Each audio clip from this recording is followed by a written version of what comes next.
Oh, that's our new theme song. Fat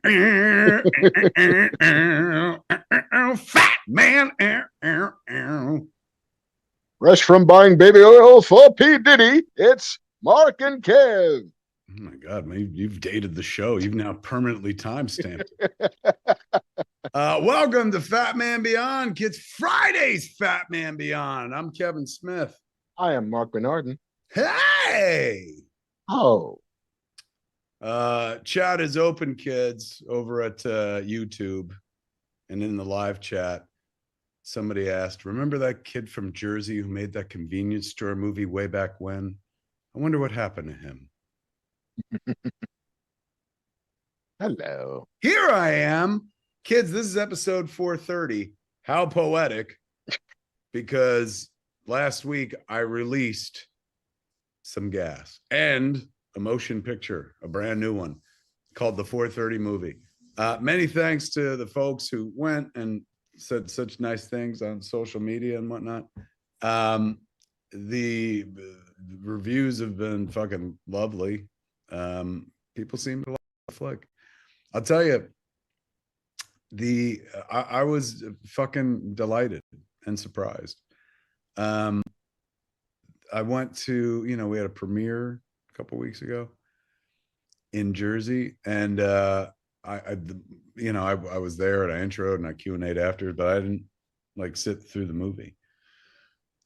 So I went to Vancouver to show it at the Rio, and because of the premiere, like I decided to sit through it because I asked Ernie, Smodcastle keeper Ernie O'Donnell.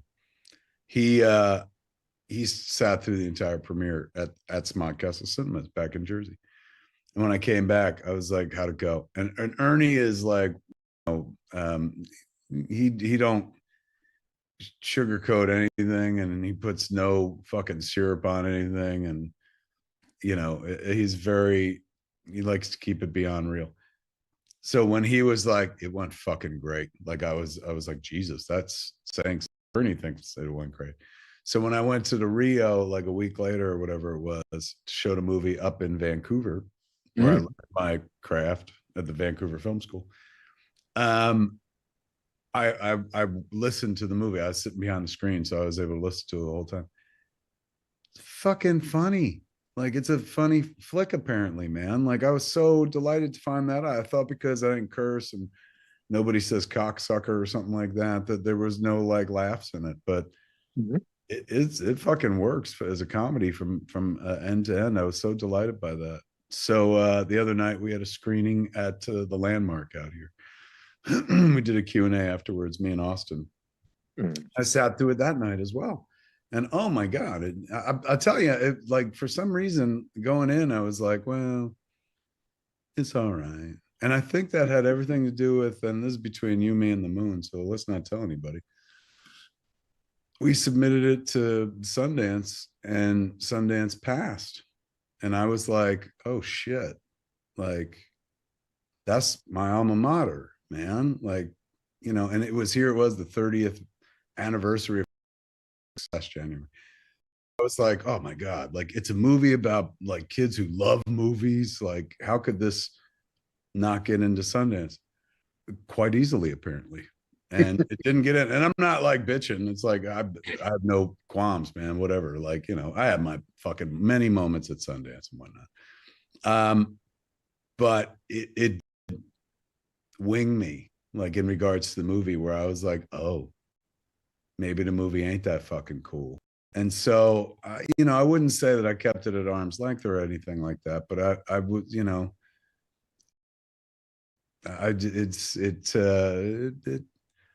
it made me harden my heart a little bit, Mark. Aww. Having been through, and this is again not a complaint, but having been through the process of, people going, fuck your movie. Like, I was like, okay, apparently this is going to be another one of them times. I should fucking shield up. I should put a suit of armor around the world. That is my heart.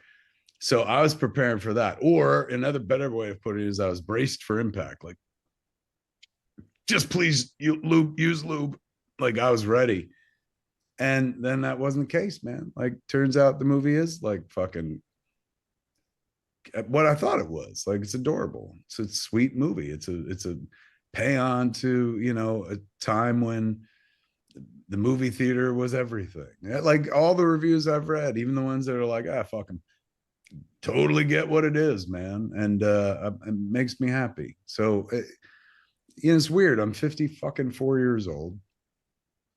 And you would think by now, I don't need somebody to tell me how I feel about my own art specifically, but not getting into Sundance like last or back in, January. Well, we submitted like, I guess maybe September, something like that, or October. But not getting in like made me be like, oh man, I guess this sucks. And now I'm like, the audience and social media has disabused me of that notion. I'm like, oh, the movie works. Thank fucking God. And so we're having another screening on the 27th at Smodcastle that I'm hosting and doing a Q&A after it sold out. So yeah, like it's, we did not rock the box office, but Kevin Smith movies never do. And the next stop, I guess, will be like home video, of course, next month. And they've got this wicked ass steelbook. Oh, that's cool. It's like selling well at Amazon. But what a great fucking lesson, even at this age, that like, and you'd think I'd know better too. Having got out of the fucking nut house a year and a half ago, that I got to pump my own tires. I can't wait for somebody else to tell me how to feel about myself. And yet there I was, fucking going like, oh, I guess maybe the movie's not all that. And JC's worked on a movie like the whole time, and he would always say nice things about it. I was like, well, JC has to say nice things because he's the assistant. But it turns out JC's right, and the movie is like warm, wonderful. Like I always thought it was sweet. I was like, this is a sweet movie, but people are the people who are seeing it are seeing it, if that makes sense. You know what I'm saying? And there have been quite a few reviews where like I got emotional because I'm like, they get it, they saw it, they knew exactly what I was doing. I mean, it'd be very tough to not know what I was doing. I'm not very subtle in the movie whatsoever. But it wears its heart on its sleeve. But it's been really nice. So thank you to everybody who went. Thank you to everybody who will go. Thank you to everybody who'll fucking watch it digitally or pick up some physical media when it comes out. It was every day is a school day, and I learned stuff even on fucking the 4:30 movie, even as late in the game with the 4:30 movie as the theatrical release. So I'm humbled by the kind things you've said, and I thank you very much. It's fun. And will there be a VHS release? I hope so. Somebody asked me that on Twitter, and I know like Lionsgate is all in on the physical media. I'm telling you, the fucking steelbook is gorgeous. Go if you're online right now and you're remotely into this shit, check it out on Amazon. But I saw the design for it. It looks like when you take the slipcase off and you open it, it looks first of all, you take the slipcase off, it looks like a giant VHS tape. Then you open it, and inside the two discs are made to look like reels on a VHS. So it looks like very 80s. They did a fantastic job. But yeah, I look forward to one of them fucking steel books. Nice. It's funny. The one. I mean, I learned a lot on the festival run for the short film that I made, Splinter. And the first thing was we submitted to South by. We wanted South by to be our like big coming out party. We didn't get into South by. And then we submitted to like Fantastic Fest, and we didn't get into Fantastic Fest. But one of them, I think it was Fantastic Fest, like wrote us a letter, and they were like, listen, you didn't get in because it's not good. You didn't get in because of any number of reasons that come to do with programming a festival. It's like, it's just the vibe of the movies this year. Like, we're trying to put together a thing that feels like it's telling a story about whatever. And like, this was in no way a comment on quality. Like, it's a very good movie. It just didn't fit with this year's program. So like, take that with a grain of salt. And it sucks, I know, but it is what it is. I was like, oh well, A, you didn't have to write that letter to me. Thank you very much. True. But B, it didn't change my perspective on every other festival. It's like sometimes we'll get in, sometimes we won't. Sometimes it is about the movie, they just didn't like it, but sometimes it was we're building a fucking recipe here for a meal that we want to give viewers, and it just doesn't need tarragon right now, as good as your tarragon might be. It was a real, for me, it was a real lesson in entitlement. And I never really considered myself very entitled. I mean, you know, I'm always shitting on fucking Kevin Smith before anybody else can and stuff. But there was, you know, there was this sense of like, what do you mean we didn't get in? Like, Mm. I'm Mr. fucking Sundance. And, you know, fucking Jordan, who runs our company, Mrs. Jason Mewes, and produced the movie with Liz Destro. You know, Jordan was like, that was 30 years ago. Like, you know, and I'm like, oh yeah, like, I guess you're right. Like, so, you know, but that's why was I like, oh man, because I thought I was a shoo-in. And what is that if not fucking entitlement? I was like fucking Flounder in Animal House. I was like, they gotta let us in. I'm a legacy. I state your name. I state your name. Dorfman, we've given a lot of thought. Your new Delta Tau Chi name is Flounder. Flounder. So yeah, it is, you know, again, every day is a school day, man. Never too old to fucking learn. But the lesson here, there were so many lessons. One, fucking, you know, check your entitlement. Fucking Silent Bill. And another is fucking know your own worth. Silent Bill. Because fucking once again, even now, this late stage game in my life, after I know better, here I am still letting somebody else dictate like my worth to me or the film's worth. And this is not me going and fuck them, I'm mad. No, it's not them. You know, just because they were like, hey, we got no space for you this year. That's not like, let's bring the fucking temple down and shit. You know, but it was my problem for not believing in my own shit, like being rattled by something like that. So yeah, so lucky when you can come through any experience and learn something. And you know, not only did I get to make a fucking movie that means the world to me, but like I learned many things in the process. My God, this sounds so fucking grown up. Go see the 4:30 movie. It's way more fun than fucking that conversation we just had. That's one to grow on. Exactly. So yes, 4:30 movie. That's where I've been buried for like the last 2 weeks doing press. I was on Seth Meyers the other night. I'm going back out to New York next week and doing Good Morning America with Ken Jeong and some other press and stuff. So I'm still kind of in press world, which is a way of saying I have not seen shit. Have you seen Penguin? Have you seen?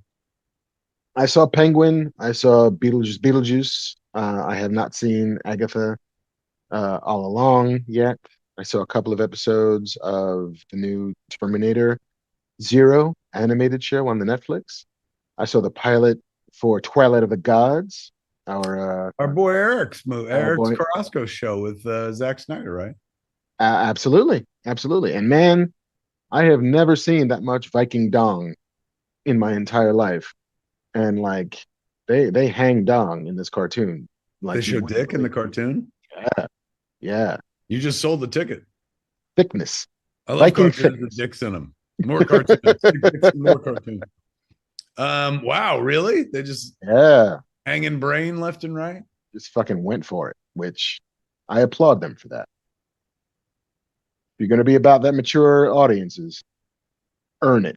Earn it. And Call it they did. Twilight of the Hogs.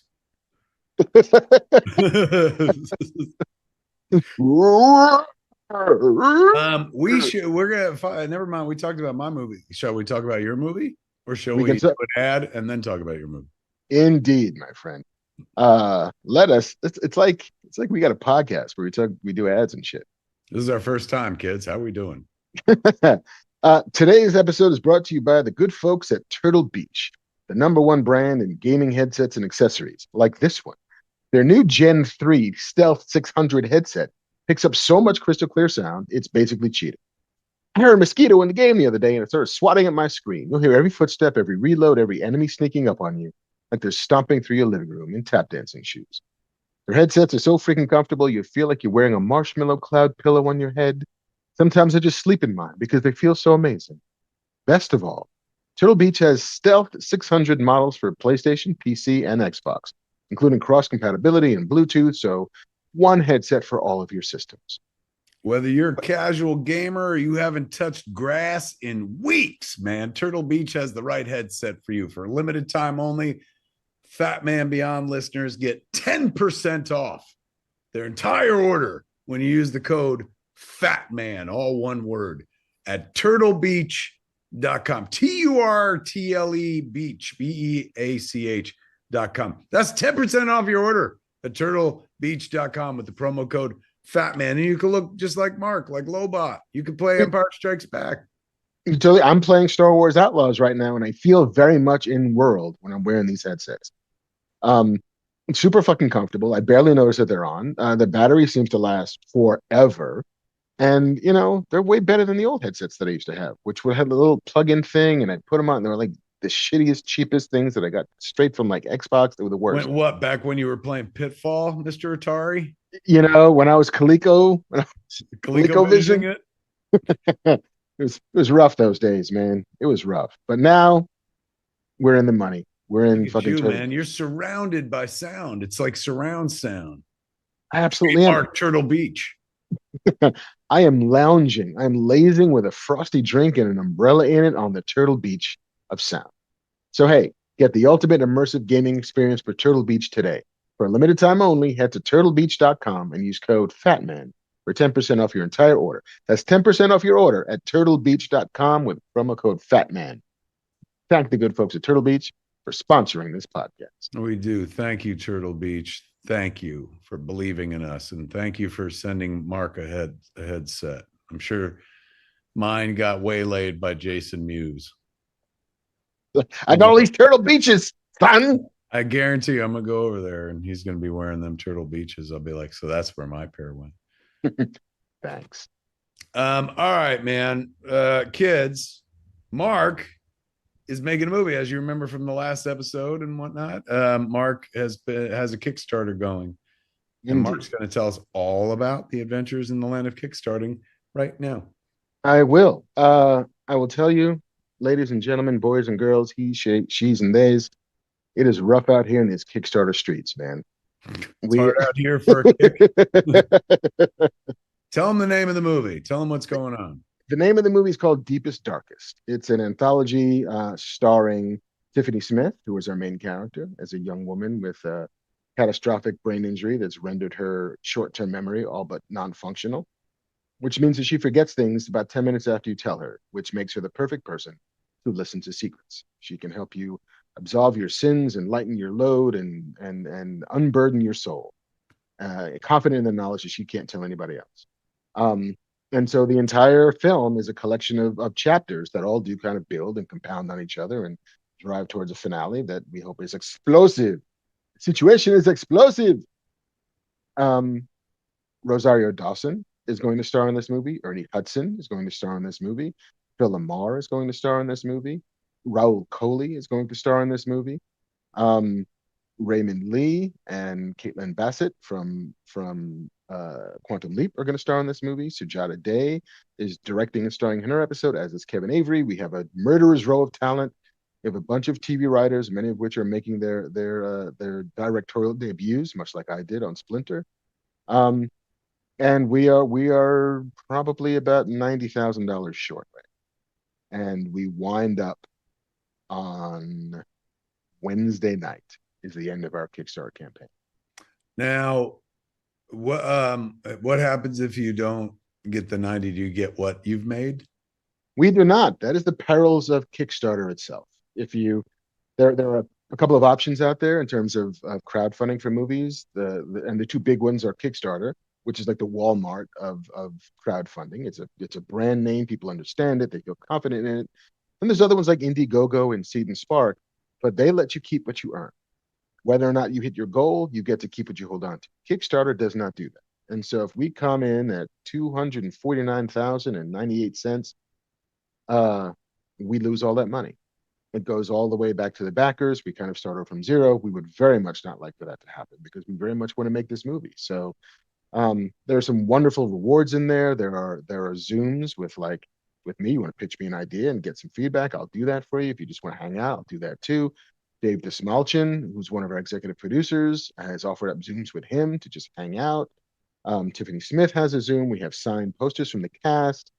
You want to come to brunch with me and the writer directors? We will totally invite you to brunch. You want to be an extra in the movie? You want to be an executive producer? You want a legit IMDb credit if you wanted to start your filmmaking career? All of it is up for sale. We are whores if nothing else.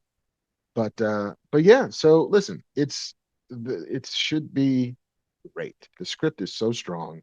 The cast is bananas. Everybody's so wicked talented and so ready to go. Um, it would be a shame if we didn't get to go. So if you've been a fence sitter, if you've been unclear or unsure, and we 100% understand that we are in like the worst economic time to be asking people for money. Um, the economy, despite what all of the indicators say, it doesn't feel as rosy in people's pockets, and I get that 100%. It's an election year, and it's always uncertain, and who knows what's going to happen in the next 70 days, and that makes people a little tight. All of which is understood. Um, but yeah, we are at the please baby, please baby, please baby, baby, baby, please phase of the of the Kickstarter. I'm old enough to know Bamf. what that reference is. Hey, it's Banff kids. Welcome, Banff. Also, if you want to hang out, we're all going to be at Scum and Villainy. Well, Mark will be there. I will be there. So 2/3 of us will be at Scum and Villainy on Sunday afternoon from 3 to 6 o'clock. Just hanging out, and Mark is auctioning off some cool stuff too there. So My two favorite things are we got Jim Lee to give us like at first it was just it's up on my Instagram. It was a poster. The original photo stat for a poster from a splash page that Jim drew in like 1993 of Magneto. Got blown up as a poster. We had the original photostat that they used to crank the posters out of. And I asked Jim if he would just sign it. Like, hey man, I know it's a photocopy of your original art, but you signed it, it might be worth something. He was like, well, let me do a little sketch on it. And so he then just takes 20 minutes and draws this insane Magneto sketch in the corner of this poster. And he's like, yeah, put it up for sale. Whatever you get for it, you get for it. And it's like, hey man, if you want a legit fucking Jim Lee headshot of Magneto, now's your chance. Um, I have a Marvel 10th anniversary poster signed by much of the cast of Avengers Infinity War. Sebastian Stan, Clark Gregg, Michael Rooker, the late Chadwick Boseman, that I'm putting up for sale. It's incredibly sentimental, but sometimes you gotta suffer for your art. We have a bunch of swag from a bunch of TV shows, from The 100, from Luke Cage, from Grimm, from Jupiter's Legacy, from did I say Luke Cage? I said Luke Cage. From American Horror Story, like jackets and hoodies and caps and Strange New World stuff. We got a bunch of the kind of stuff you get as a TV writer on the shows that you've worked on that you cannot buy in stores. We are selling at auction. So if you're a nerd and you want to get some nerd shit, if you're a comic book art collector and you want to get a Jim Lee original, if you are a Marvel aficionado and you'd like to have a movie poster with a bunch of fucking Avengers tags on it, now's your chance. Now's your chance. And you can just hang out. Come spend 3 hours in the middle of a Sunday dodging sporting events and come and roll with us. Kids, Mark needs our help. So this show is going to we're not ending this show until Mark gets his $90,000. So we're looking to make $1,000 an hour. We will be on the air for the next 100 hours. Pirate radio. Just come on, everybody. 4 days straight. One of us can nap while the other takes over for a little while. Fucking Banff Man can drive for a little bit. Yeah. Welcome to fucking Fat Man Telephone Beyond, kids. How do Look, we if you get you really, there, man? That's so much money. I know some people are like, you do, but you pay for it. Fuck. If I had $90,000, I'd be making my own movie. I love Mark Bernardin, but what the fuck? I got a That's a mortgage to pay. chunk of damn change, man. But it's It been is. done. It's It's been been done. done. It's People been have done. like, come in strong for the last 4 days. Send me when we're done social assets, whatever you're feeding into your socials, and I'll feed them into my stories as well on Instagram. I will indeed. Thank you, sir. Oh my But god. yeah, I mean, it was one of those like, and I will be 100% candid and say that we thought we would be good because Splinter went so well. Right. Splinter raised ultimately about what we were looking for. And we were like, well, if you did that by yourself, there's like 9 of us. We should have no problem. And that level of confidence, it was, I imagine, akin to your Sundance experience, which is, I'm not gonna say I felt like I was entitled, but I was like, if past history is any indicator, then this feels like it should be okay. And times have changed. The best laid plans of mice and men, right? Yeah, yeah, Like we were sound for our thinking. But again, at the root of it, I guess it is kind of entitled thinking. It's like, oh, this will work. yeah. Worked before, it'll work again because that's how things work. Yes. But yeah, you feel like yours particularly got, it's right now the economy is kind of frozen. Yeah, People are and like, then, I don't know if I can spare anything right now. and there's also this That's what it's like weird, selling tickets right now, like to live yeah, shows and stuff. It's like, it hasn't been as easy as it has been historically. And for a while I was like, oh, I'm just over. My shit's wrapping up. But it's things seem to be tough all over on that end. they do, and there's a weird paradoxical relationship with having legitimate movie stars in your Kickstarter movie and people being like, oh, you're fine. Don't worry Yeah. about it. Like, you'll get it made. Like, you're not a bunch of scrappy young kids trying to pull yourself by your bootstraps. You have fucking Ahsoka Tano in your movie. You shouldn't have a problem at all getting money. It's like, oh, actually, no, we do. I'll say, and maybe it's just because I spend significant time with you guys. I'm looking at what's happening with Scum and Villainy this year, and I'm like, maybe Scum and Villainy isn't cool anymore. Maybe it's not. Maybe it's passed us by. I literally thought that, but everybody who comes in the door, we scan their ID. So I know exactly how many people have been through the door forever there. And so I looked at 2023, which was our best year yet. And then I looked at 2024 expecting it to be half. And there were 500 more people in 2024. So it's like, okay, well, we're not cool anymore. I mean, look, we're a nerd bar. We're never cool. Yeah, really. Careful. You almost damaged your brand there. Yeah. Search your desperation for cool. Low it down. But people are spending 40 to 50% less per visit. So people who would come in and buy 3 drinks and a burger are now buying a beer. And it's like there's not the money there this year in anybody's pocket that there was, despite living in the healthiest economy that the world has ever seen. Yeah. Jordan Peters in chat says there's also an election going on and they're pulling at people's purse strings. That's true. Like right now, like if everyone else's fucking phone is like mine, periodically I get a fucking text from very famous people where I'm like, honey, Kamala just texted me, but John Hamm is looking for money? Weird. Oh, he's doing the thing. Okay. But yeah, I mean that's a factor as well. Yeah. I don't know what's going to happen, like in the next few months and whatnot. So I've got when we were, I was saying I'm going back east next week to do like Good Morning America. So while I was back east, I was like, oh, fucking 4:30 movie at Smodcastle where we shot the movie and stuff. Like we'll throw up a screening. And so initially, if I'm at a thing, we charge like $20 or something like that. But I told Ernie, I was like, you know what, man, just put it up at like the price of the fucking current movie. I'm gonna be in town anyway, so what the fuck? Sold the fuck out like fast. Mm-hmm. So that was the right price. It's not like nobody wants to go out or something, like, but we made it as affordable as we could in that instance and whatnot. 4:30 movie though will always play at Smod Castle as far as I'm concerned. And I told Ernie too, I was like, there ain't no reason this movie cannot play every Sunday at 4:30 until this place stops.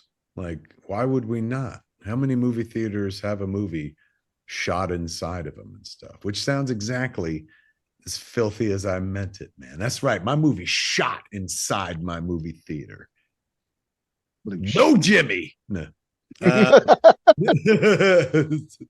I mean, listen, if you go to the New Beverly, there is always a midnight showing of a Quentin Tarantino movie. Right? Like fucking if you own your own theater, like, yeah. And I'm not even doing that with like, I really should do it with all the movies, but like the 4:30 movie having shot there, it's just like, how could you not? Just some cats like come from out of the state, out of the country to visit the place, and if they're there on a weekend, they can go see the movie that was shot there and whatnot. That's pretty dope. It's crazy to think that the movie has just begun its life. Mm-hmm. And it's very small. It was on a very select number of fucking screens. So it only unfolds further from here. And, somebody will, based on what I'm seeing, the people, how they interact with the movie and what they feel about it, someone's going to see it, when they finally comes to digital or whatever the fuck, and be like, I want to go there, man. Just like, like people have wanted to go to Quick Stop for years and do visit Quick Stop. So yeah, I assume as we keep the lights on in Smod Castle Cinemas, which is a nonprofit organization, then we'll be able to keep showing that movie, like, until I'm an old man, until I'm gone. Like, is he dead? Now we can fucking stop. Jesus. If you build it, they will come. Let's hope so. Come and shoot inside, you mean? Yeah. Speaking of building and coming, our next sponsor is Tushy. Oh, kids. The good folks at Tushy, man. Let me tell you something. You see how Mark is wearing his headphones? What you can't see is I'm bottomless sitting on a Tushy. I said, you wear the one product on the top, I'll wear the one product on the bottom, because that's where Tushy belongs, kids. Right under your ass. You know what Tushy is. You get to feel shower fresh when you need it most, and join the 2 million butts who already switched to Tushy, man. For a limited time, our listeners get 10% off their first bidet order when you use the code FATMAN, all one word, at checkout. That's 10% off your first bidet order at HELLOTUSHY.com with the promo code FATMAN. We're talking about the Tushy bidet, kids. Look at that. Look at the video. Look at it. Look at this. Don't get that on your hands. Oh my God. You would never carry your animals away from it. What does the dog have to do with it? Not sure what this thing's chasing that dude. Oh my God. It's like they're throwing shit at the poor guy. But look at what Tushy does, man. We got this in our house. I use it all the time. You can literally get away without like using toilet paper, because that's how powerful Tushy is, man. I mean, I hear washing with a Tushy bidet with a targeted stream of fresh water will get you 2 times cleaner than wiping ever could. Is that true, Kevin? That's not just hype. That's like legit true, man. The stream is so hard. You're like, oh, and you move it around and shit. It gets every nook and cranny. It's crazy, man, that it's taken this long for this to happen. I know bidets have existed for a long time. For some reason, not so much in the United States. Now, we're positively European here in America, man, because we got Tushy under our Tushy. You want your asshole clean? Do you ever have your asshole cleaned by a Tushy product? By a fat man and a Tushy product? Tushy is going to clean your ring piece. Tell them how it's done, Mark. Tushy bidet turns your existing toilet into a modern bidet without any need for electricity or a plumber. That means no more wiping and hoping for the best. Instead, you get 2 times cleaner with Tushy's targeted precision stream of The Smart Spray nozzle provides a targeted clean that removes 99% of those nasty poop particles, keeping your behind and hands bacteria-free. And it's not just about cleanliness, man. Tushy's a game changer for your health, too. Regular use can help prevent chronic issues like hemorrhoids, UTIs, and irritation. If you suffer from IBS, Crohn's, or any discomfort down there. Plus, every Tushy bidet comes with a 30-day hassle-free return and a 12-month warranty. It's a one-time purchase that can change your whole ass life. J High 666 in chat says it best. Shiny Heiny. Oh, yes. Hire that copywriter, kids. Shiny Heiny. That's what you're going to get if I'm using Tushy, man. What are you waiting for, kids? This Tushy is a miracle product, man. It's going to make your ass feel good. How many things can you say that you ever buy that's like, that's going to make my ass feel good? Depends on whose parties you go to. That's right. Exactly. This is like fucking having a Tushy on your toilet. It's like being invited to a Hollywood party. Figure that out. Feel shower fresh when you need it most, man. And join the 2 million buttholes who already switched to Tushy. For a limited time, our listeners get 10% off their first bidet order when you use the code. Say it with me, kids. 1, 2, 3. Fat man. That's right. All one word. FATMAN.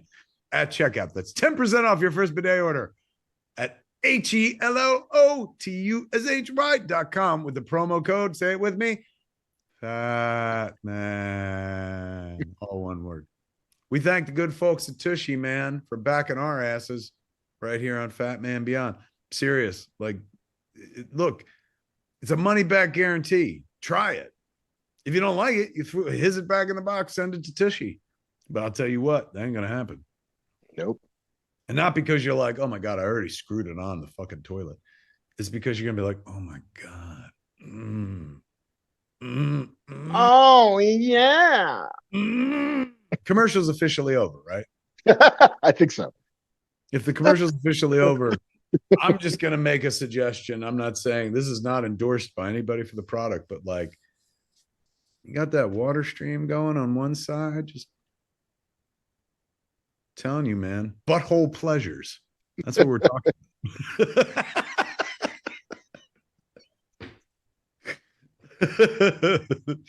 Me and Mark are in Hollywood, kids. We know a thing or two about butthole pleasures. Driving the stick, minding the exhaust. All all right, man. Let's talk about some shit. Let's talk about some shit that I've seen. Yeah. Have you seen Penguin? A lot of people in chat. Hold on. A lot of people in chat. Number one in chat. Lee B Films. Kevin, confirm you didn't go to a Diddy party. I don't know what that means, so I'm guessing no. Well, if you've missed the news, you'd remembered a Diddy party, or would you have? Is that right?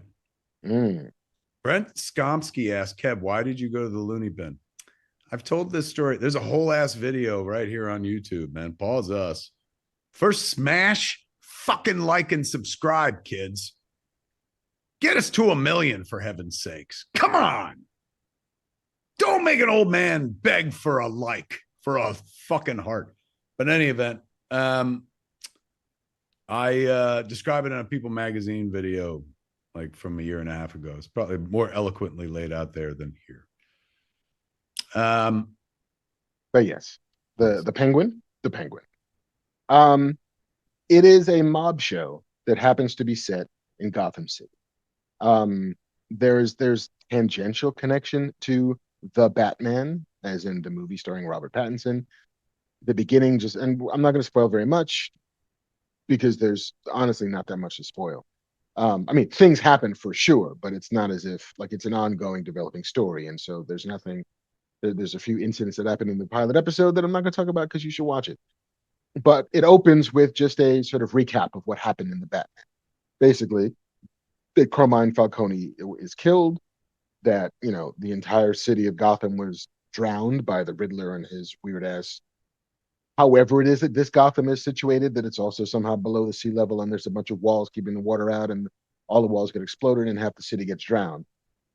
And so now coming out of that, there's a power vacuum in the mob scene, and there's massive social unrest, um, and income inequality, and lots of people starving and chased out of their homes because it's underwater.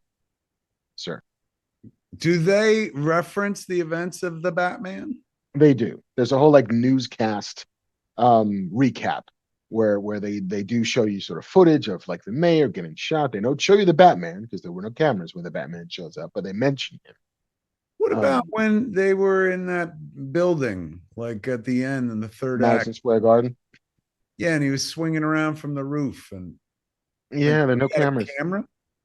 I think their excuses because all of the water short circuited the electricity, and so there were no cameras to capture the bat swinging around. You know what? I buy that. It I'll buy it. tracks. Yeah, I don't bump into that at all. Yeah, and so ultimately this ends up being a story about Oswald Cobblepot, kind of low-level mobster, sort of on the second to lowest rung on the sort of organized crime hierarchy, who just wants more. He's just trying to elevate his status, and he's got a plan how to do it. He's got um, a bit of a pickle that he finds himself in, caused by his own recklessness, and he's just trying to fucking hustle and just trying to claw a little bit more for himself. And as such, like it's just a portrait of desperation. It's a portrait of desperation and ambition. And on that regard, like it's pretty good. Like it is sort of how we always imagined. Like they promised us Star Wars stories about the gritty underworld of a galaxy far, far away. Like, what is the underbelly of Mos Eisley really like? What is Coruscant like after dark? And they never really committed to that bit. Like it was always like kind of lip service. It was always kind of just a gloss on things. They never invested in getting underneath how crime in that universe works. This feels like it's kind of that thing. Like we are just telling a crime story. It's Gotham Central, but if we're about the villains and not the cops, where there is still not going to be a Batman, I gather, in this show. Is there Um, Commissioner Gordon? Not that I've seen. No, it is very much not caring. It's a bit like a Tarantino movie in that criminals do criminal shit and there's never a cop presence anywhere nearby. So it Um, sounds like it scratches the itch for a mob show. Some people in chat have been like, Kevin never watches anything anymore. I'm sorry, I was out selling a movie. Yeah, my bad. I have not been all. I could tell you anything you want to know about the 4:30 movie, but fuck, I've not been watching anything. Although, admittedly, I was forced to start watching Monsters, the Kyle or the Menendez brothers thing. oh yeah, any Yeah, good? I mean it's not like bad, but it's just like this is. I know it's what's his name, Ryan Murphy, right? Hmm. But like at the end of the day, like this is the 21st century version of like the TV movie you and I would have watched in the 90s. Hmm. They've just made it way longer. Like it's 9 parts, dude. Oh, what? 9 fucking parts. And each one of them parts, they ain't shy. It's not like 22 minutes. Like each one's close to an hour. I remember being like, I don't think they were in the news for 9 hours. I mean, that's ridiculous. They were years, but it's crazy. Like everything just stretches, right? Where it's just like make it 9 episodes. And I'm not saying like I haven't even watched the whole thing. I'm not saying it doesn't sustain 9 episodes, but yeah, it's 9 episodes. Get ready. But I did want to watch the Penguin, and my wife's not against it. She's like, I'll watch the Penguin. Yeah, I mean, Colin Farrell is very good. I mean, he's a fantastic actor. I was like, Um, don't do me any fucking favors. You'll watch the Penguin. I was like, please, thank you. Oh God, I appreciate it so much. my life. I mean, like I get Colin Farrell's a great actor. I don't quite understand why it needed to be Colin Farrell in a fat suit and not an actor of a certain size. I like this is allowed. We're allowed to do that. I thought everybody had to be what everybody was in a thing. Yeah, I think some of it is like fat is the last publicly accepted shame, and so like, hey, we're fine with kind of just ignoring that there are actors of great skill and talent That's what blew me away about that movie. I love Colin Farrell. I think he's an amazing actor. And yeah, he fucking does amaze as the Penguin, where you're like, he disappears. But I mean, of course he disappears. He's under like 800 pounds of makeup. Yeah, So it's like I remember the first time I saw it, I was like, you couldn't have found, like, Paul Walter Hauser's right there. Like, you couldn't have found an already kind of large actor to do this, as opposed, but you know, this is the, I ain't shitting on him and whatnot, but that was my first impression of like, that's Colin Farrell. Like, yeah, like discrimination against fat people is still publicly accepted. So therefore protecting that sort of, you know, I don't even know what the word is, protecting the agency of a fat person to be like, I'd like to see myself on screen, please. No. You know, like there's a James Gandolfini of today who was just waiting to do that fucking role. And like, I mentioned Paul Walter Hauser because when the first time I met him, he was like, I want to play the Penguin so badly. And I was like, I don't know anybody. Like, can't like, even you make knew a call. Batman. I was like, yeah, but not when he was Batman, really. Like, but yeah, like he's good and I get it. But on the same token, like, yes, I feel I'm starting. Can I confirm something that I'm just now, I'm like just saying it out loud just to hear myself speak, I guess. But there are going to be 2 Batmans, correct?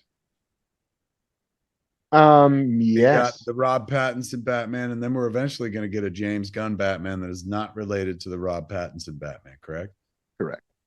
You know, you also have a separate Joker from whatever the James Gunn Joker winds up being. If they do Joker in that version of Batman, then it'll be a different Joker. I mean, how could they not? I know, Like, but we're just doing peanut butter sandwiches, kids. Sorry, no jelly. to be fair, the Batman did not do the Joker. They were like, we got a Riddler. I was thinking about the other day. It's crazy that the Batman has had a movie that made $1 billion and the Joker has had a movie that made $1 billion. And we will never not have a Batman or Joker movie. Ever. Probably. Ever. Probably. What's the word on Joker 2? I think it was a bit mixed coming here. out. I know this. I saw an article this morning where they're like, it may only open to 55 million. And I was like, oh, what do you mean only? And like 55 million is a lot of money, man. And I understand shut your mouth. The last one made $1 billion and whatnot, but I guess there's some concern it may not make $1 billion. Yeah. I think the word, you know, that was my, I feel for them because that was my concern about the 4:30 movie. And it may not make $1 billion. As it turns out, my concern was well founded because we did not make $1 billion. I knew I was right. Sometimes it sucks being the oldest guy in the business because you're the smartest guy in the room. But listen, there's a long tail that you can't account. It's true. I'll be checking those box office receipts every day for the rest of my life, especially now that we'll play it every Sunday at 4:30. Hey, are we there yet? We real quick, our fellow podcaster Ralph Garman of Hollywood Babylon got married. I saw that. Yes, and I was the officiant. JC put the look at the happy couple. Oh, Garmy. That's Ralph and his new wife Jennifer right there, man. Look at that. Their joy begins. It looks like James Bond. Did you put spoilers up there? Fucking spoilers. They're gonna have sex. Spoilers. You can't fuck either of these people anymore. They No. only fuck each other. Yeah, man. Happy what do you say for a happy wedding? No, congratulations, that's what you say. Indeed. Happy nuptials. Bride and groom. Mark, what's your wife's name? Susan. So we have 3 Jennifers and a Susan now. And a lazy Susan. And there's a Jordan. I mean, if you count Jay, how can you not? A lot of J's. A lot of J's. Anna McAllister's wife's name is Johanna. Ooh, she's exotic.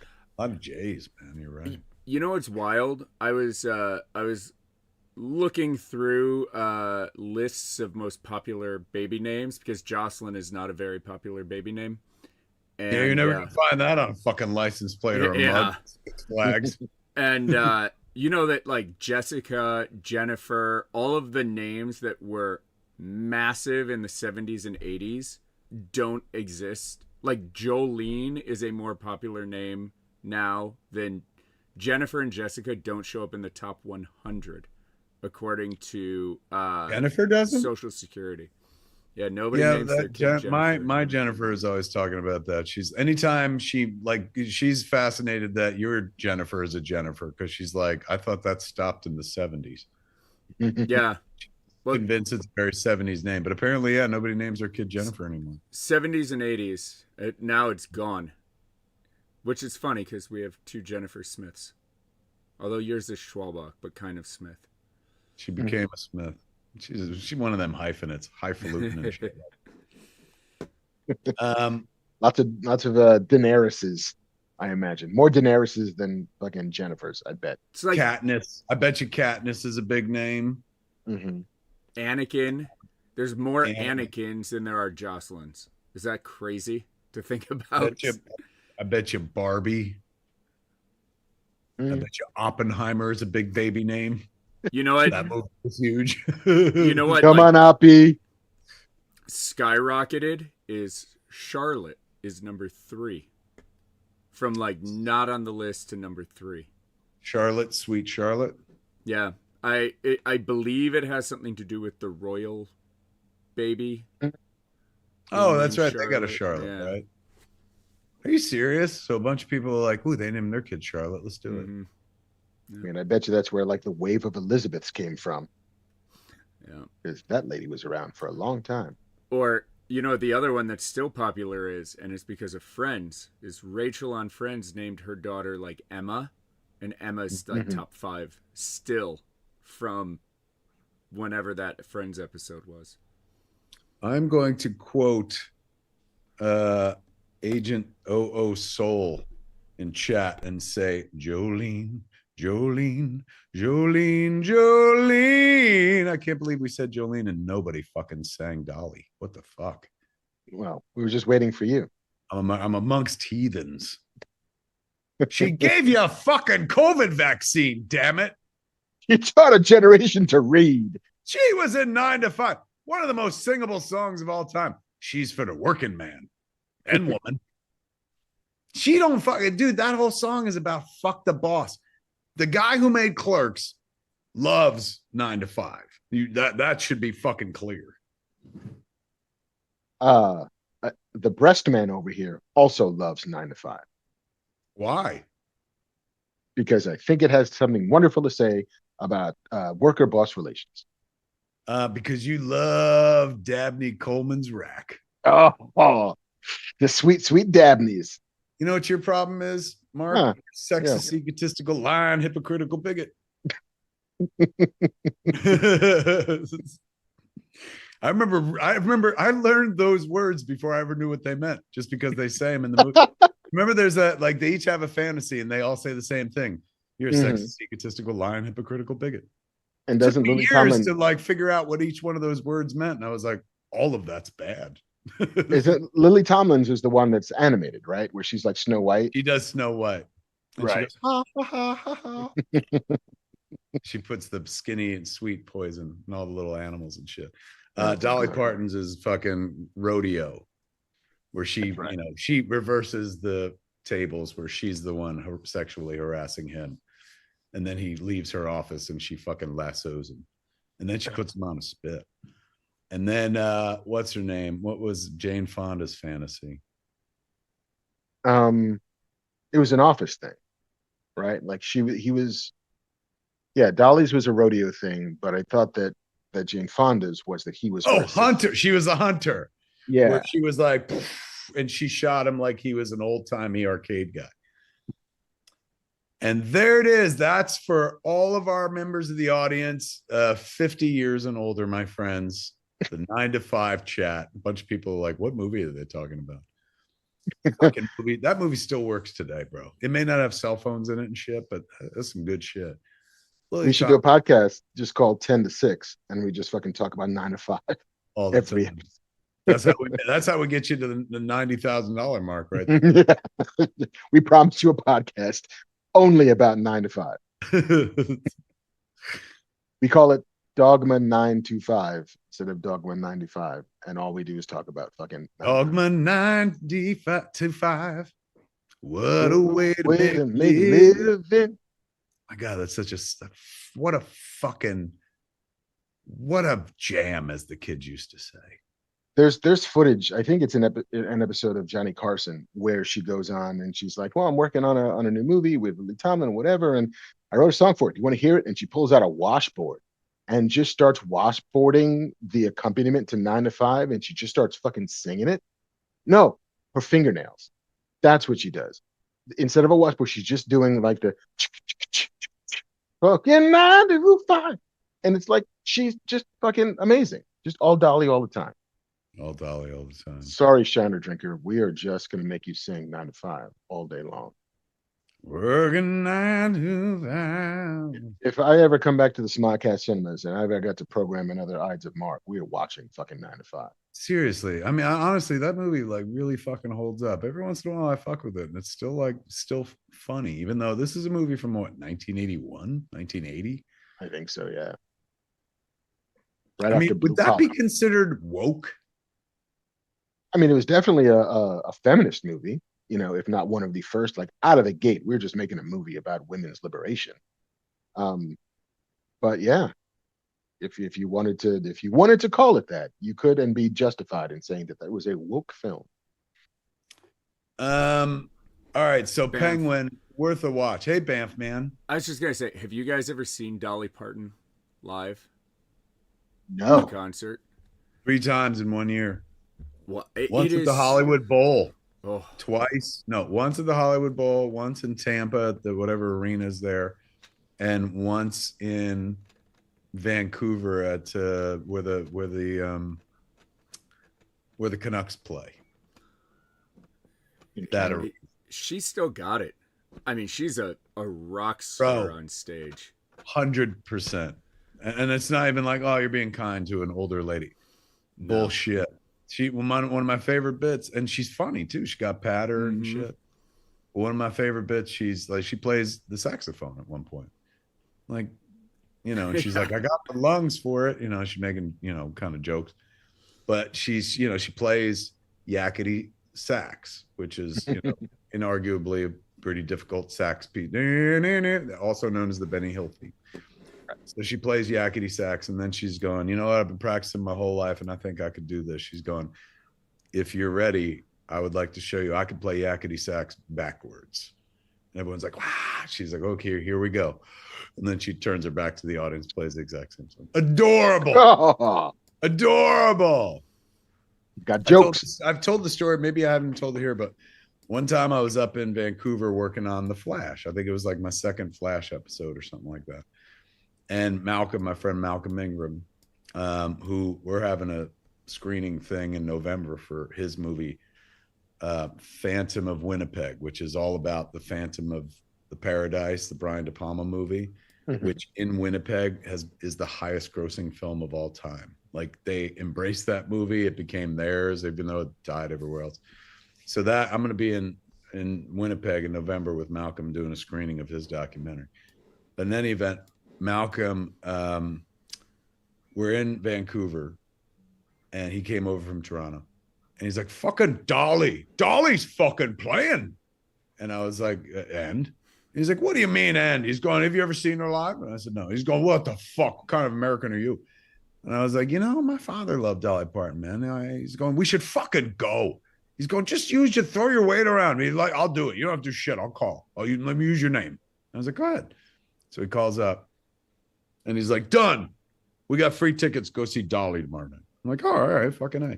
So we show up at the fucking arena. I forget what it's called. I'm sure somebody in chat will be like, oh, in Vancouver, that's called the blah, blah, blah. That's where the Canucks play. So I want to say BC Place, but that's not it. That's BC Place is nearby.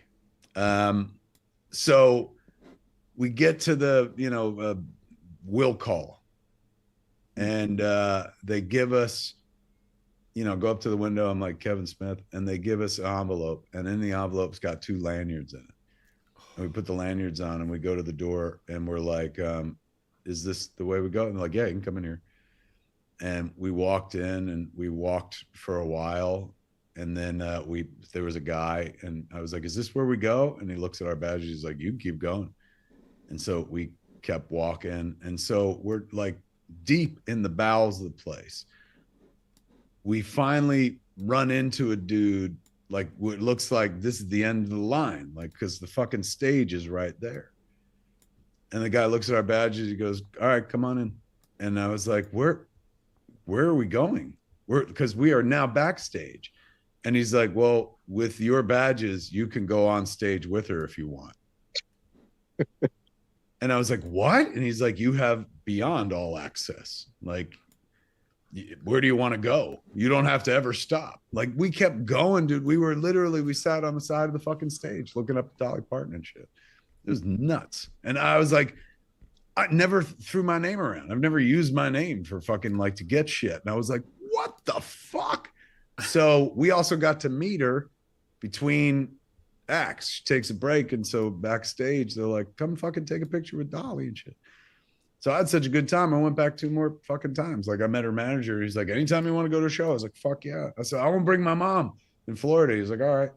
And then when we were here in Los Angeles, I was like, "I want to bring my wife and kid to the Hollywood Bowl." I was like, "All right, really cool." So yeah, I've seen her live, man. It's nuts. Where'd you see her? At South by Southwest. She was like the honoree, and I was with THR at the time, and THR had bought South by Southwest Film Festival the year before or whatever, and so my THR lanyard, I didn't get to hang out with her, but it got me into Austin City Limits, and Andrew and I went like hours early and just sat there and waited. And she did, I don't know, she did the hits, right? Like a quick All you want, man. 40 minutes or whatever. Oh, I'll never forget it. It was so good. It was so good. 100%, man. It is like, seriously, even if you're not like a Dolly Parton fan, and I don't mean like if you're not a huge Dolly, even if you consider yourself like, "Oh, I'd never really thought about it," is Go a do hell of it. a Yeah, fucking it's show. awesome. It's absolutely. There's a great podcast called Dolly Parton's America, which just examines sort of her role both in pop culture and in sort of education and songwriting, all of that stuff. And the most amazing part of it is that they devote one segment to the fact that when Nelson Mandela was in prison on Robben Island, and he was in prison for like 30 years in South Africa for violating whatever bullshit apartheid laws they had, he was an inmate who always was on good behavior because he was fucking Nelson Mandela. And good behavior inmates could choose the music that people listened to during their yard time. And he almost always chose Dolly Parton. Like, Nelson fucking Mandela decided that the music he wanted to listen to while in prison was Dolly Parton. And I always found that fucking moving. Like, that's because that's what a fucking jam 9 to 5 is. That even Nelson Mandela is like, "This sucks, but you know what? This is an right? earworm." Do I get to leave at 5? No. All right, we'll play it again at 9. So good. It was yeah, she's a magical person. Somebody said Dolly's a Clerks fan, and I don't think she's ever seen anything I did, but I will say this: her people are very good. When I went back the second time with my mother, like, I saw somebody go over to her right before we got there, and she was like, "Hey, Kevin," like in front of my mom, bro. And my mom was like, "She remembers you," and I didn't.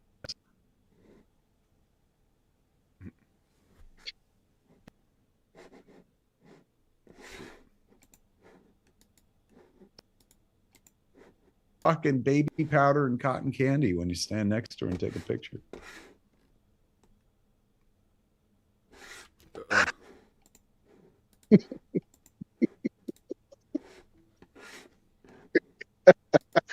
uh,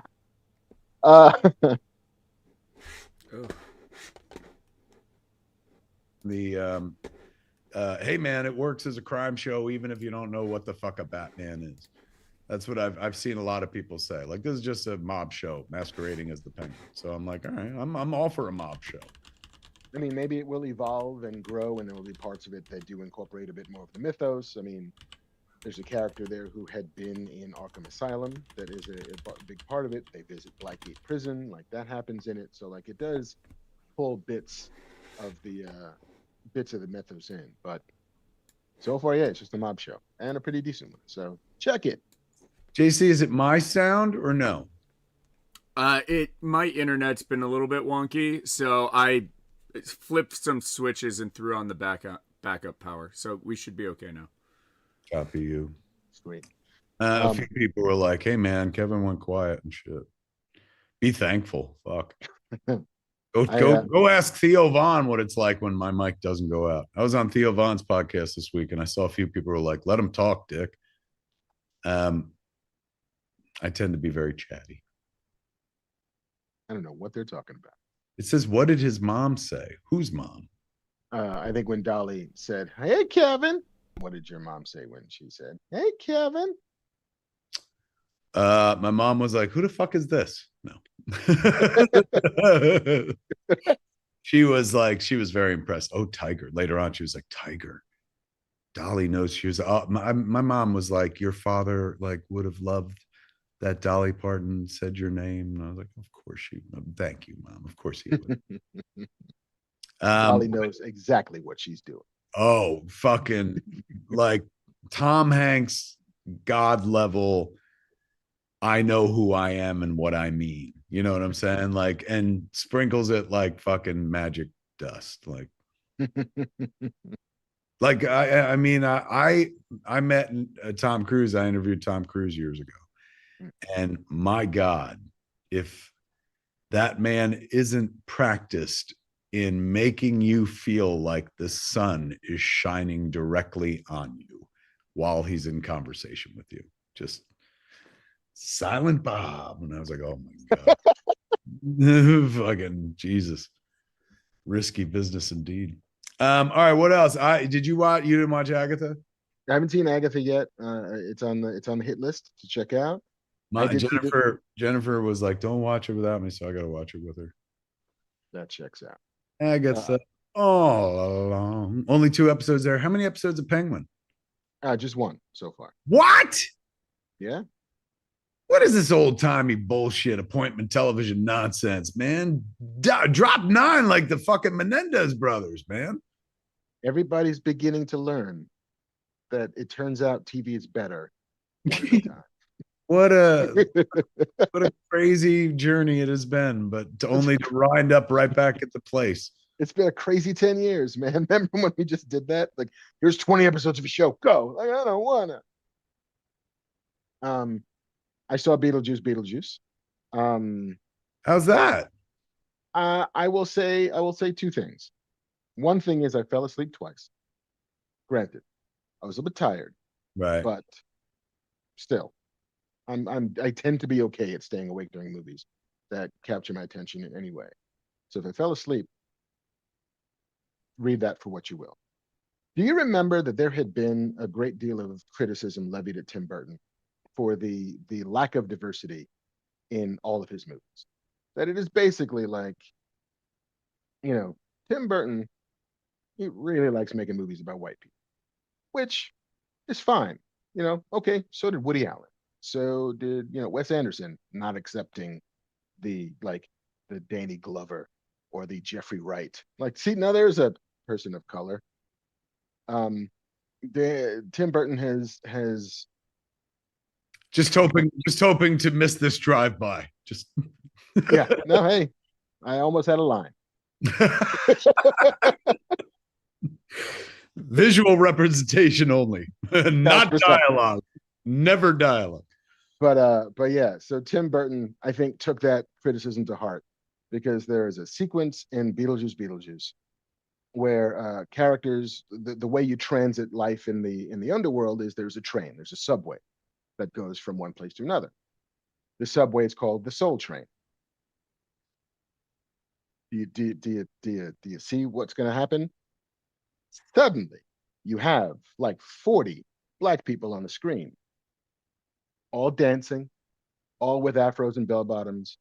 It is basically the shuckinest, jivinest sequence you've ever seen in a major motion picture, where apparently nobody said, hey.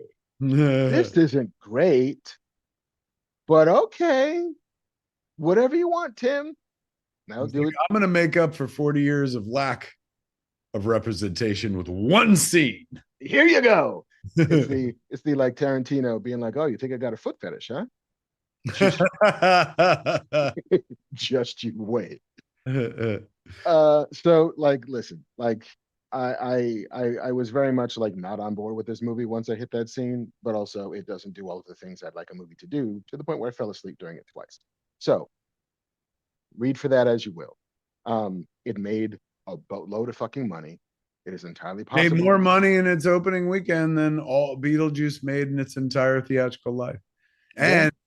And I read an article where the studio made him cut $50 million from the budget because they were like, this ain't gonna work.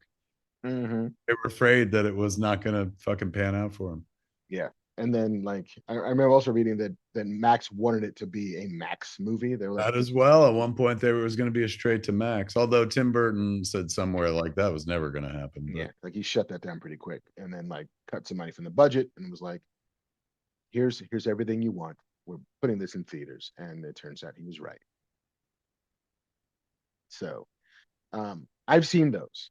I haven't seen much else, I don't think. Oh yeah, Twilight of the Gods. We talked a little bit about in the jump. Eric Carrasco's show for, I mean, well, really Zack Snyder's show, but Eric Carrasco, our boy, works on it. Eric is our friend from Masters of the Universe season one, also our friend, and season. Did he work on two? No, he couldn't work on two because he was working on this thing. Yeah, But I also worked with him on the Supergirl back in that's the right. day. Yeah. How is it? The It's really Hanging good. Dog, the cartoon. Hanging Down the cartoon. Yeah, I mean he wrote the pilot, he wrote the first episode, and Zack Snyder directed the first episode. Um, I think he gets co-creator credit also with Zack, which is lovely. Is he? Um, Does he really? I think he does. He's definitely a producer up top, but I think he Oh gets. yeah, that kid is fucking talented, man. Like I've written with him and I've read his shit like without me. Like he knew exactly what the fuck he was doing. I will never forget the first draft of what he did for the like final episode of season one. It was like Return of the Jedi, where it's like this is happening, this is happening, this is happening, this is happening, this is happening. I mean, you know, this shit writing kind of writing I've never really thought about doing before and stuff, which was perfect for this sort of thing. He comes from that world. He's very good at that. So I would imagine you see it come to play in Twilight of the Gods. Is that what it's Yeah, yeah. all It's really, Vikings? really good. It's all like Viking Norse mythology. At least I saw the first episode, and that's where it sort of lives. Um, I'm not sure if there are other gods from other regions. I haven't dug that deep enough, but even still, if this is just what it is, it's still pretty fucking good. So bravo to Eric and to Zach and to the smart people in Netflix who are like, give those guys a cartoon. I bet you it'll go another season, right? Fingers crossed. Good for him. He's Fingers crossed. a good kid, man. Good kid. Yeah. And Oh yeah. hell of a writer. John Elrod II mentions that I mentioned watching Terminator Zero, which is an animated show that's also on Netflix. I watched the first 3 episodes, and I dig the first 3 episodes. But we may talk a little bit more about that once we get into the news, because there is a Terminator-centric news item to discuss. Hey, while we're here, man, I know it was like last month and shit, but another shout out to Maestro Mark over there for his episode of Batman Caped Crusader. Thank you, sir. Gentleman Ghost, fucking come on. Fucking, I'm telling you, if somebody dealt me that card, I'd fold. Honestly, I'd be like, I've waited my whole life to fuck around with Batman. You're gonna give me this character? Come on, fuck this. But that's a compelling fucking episode that I have thought about a lot long after I've watched the episode. Like, so that's some strong writing there. Thank you, man. I appreciate that. They set the table for me nicely. Have they spoken about going again? Do you think that will go again? I haven't heard one way or another. There's been no official word, I think, about any kind of renewal, but it seems as if Amazon is definitely like they want to be like they they bought, I don't buy, they leased, they rented, whatever you want to call, all of the Batman the Animated Series. It's sort of a companion piece to Cape Crusader. So like if you want to watch it, that's where it now lives, on Amazon. And so they seem to be invested in Batman. They seem to be invested in this character. So if it wouldn't surprise me if they decided to do more, because it's fucking Batman. Like, why would you not want more Batman? The renewal was already announced for Batman Cape Crusader. There you go. Well, then there you have it. Says Hazy Wave. All right, man. Fuck Good. Who's right there? So nobody can yell at me for saying anything I wasn't supposed to say. JC, what were the ads that I gave you that I should probably fucking pop in right about now? Things that I have to.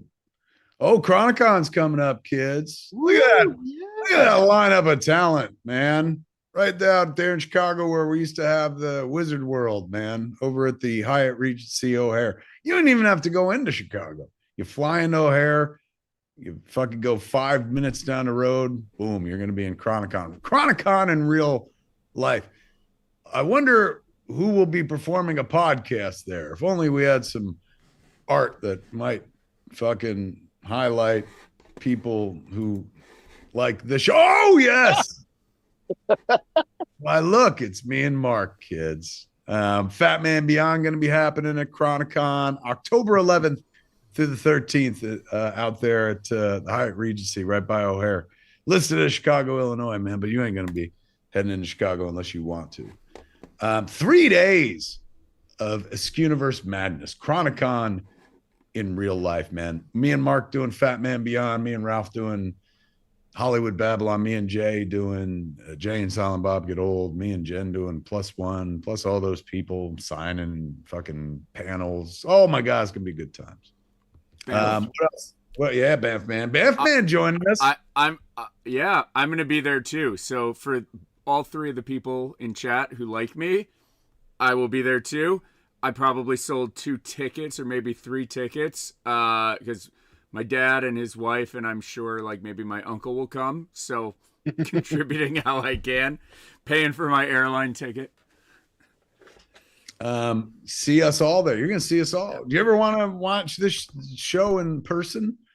And you can't get out to Scum and Villainy Canteen out here in Hollywood, California? Well, meet us in the middle of the country, kids, at Comic-Con, October 11th through the 13th. What else do I have to promote? Oh, well, you can't get to Comic-Con? Well, guess what? I'm going to the New York Comic-Con like a week later. Is that when it is? Yeah, like 10. Yeah, it's the next weekend, man. After Chronicon. October 17th and October 18th, Thursday and a Friday. I'm going to be there at the New York Comic-Con as a guest, taking pictures and signing stuff, doing all that stuff we do at cons. What else I got there, JC? Oh, yeah, this weekend, man. Hal Rudnick was like, would you come do the Tournament of Nerds? So I'm doing that tomorrow night, Saturday night. I think it's like 11:30 at night. It's a Dynasty typewriter. You ever been there? I've never been, but I've heard tell that there's a lot of cool shit going down at the typewriter. I've heard like a lot of comedy shows and stuff. So I'm looking forward to going and checking out. Oh, our friend Josh Mundahl in chat just hit us up. Said, hey kids, no plans Halloween night? Go to where the movies come to play for a screening of Rob Zombie's House of 1,000 Corpses. Get tickets now. Special guest Bill Moseley. Where's that going to be? Where the movies come to play? Where, Josh? Where is that? Is that a what is that? Oddcastle? No.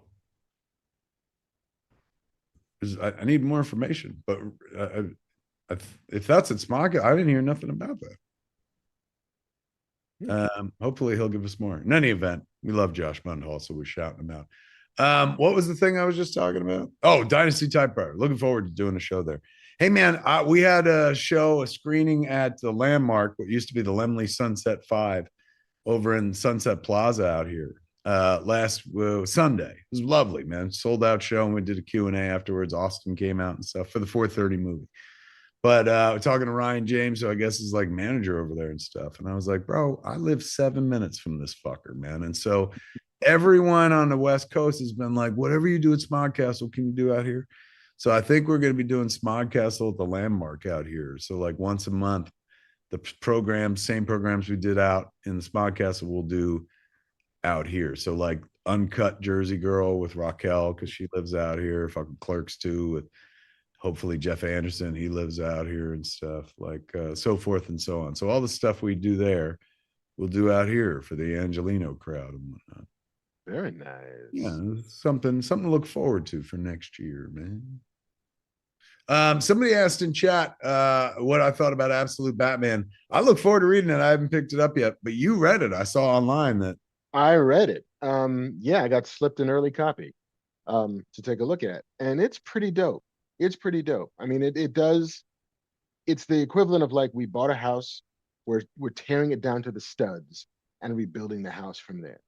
And so we're keeping kind of the structure of the thing and some of the things you might recognize about the house, but a lot of it is different. And so they do reinvent the sort of Batman mythos, keeping certain elements of it intact, but completely wholesalely changing other ones. And like it's pretty fucking fun. And the action is great. Nick Dragata's art is ridiculous. And you know, that Scott Snyder kid knows a thing or two about writing a Batman.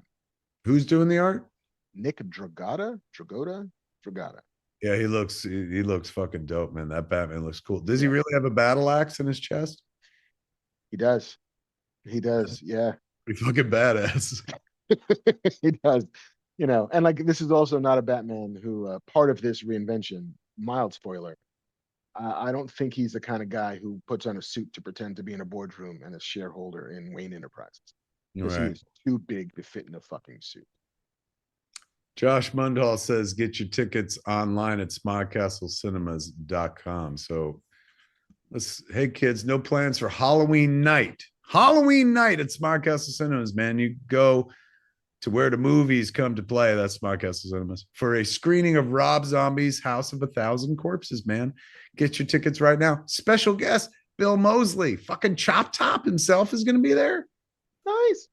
Oh my God. One of my favorite movies of all time is fucking Texas Chainsaw Massacre 2, which also came out in 1986, which is when the 4:30 movie is set, kids. You know, I've never seen Texas Chainsaw Massacre.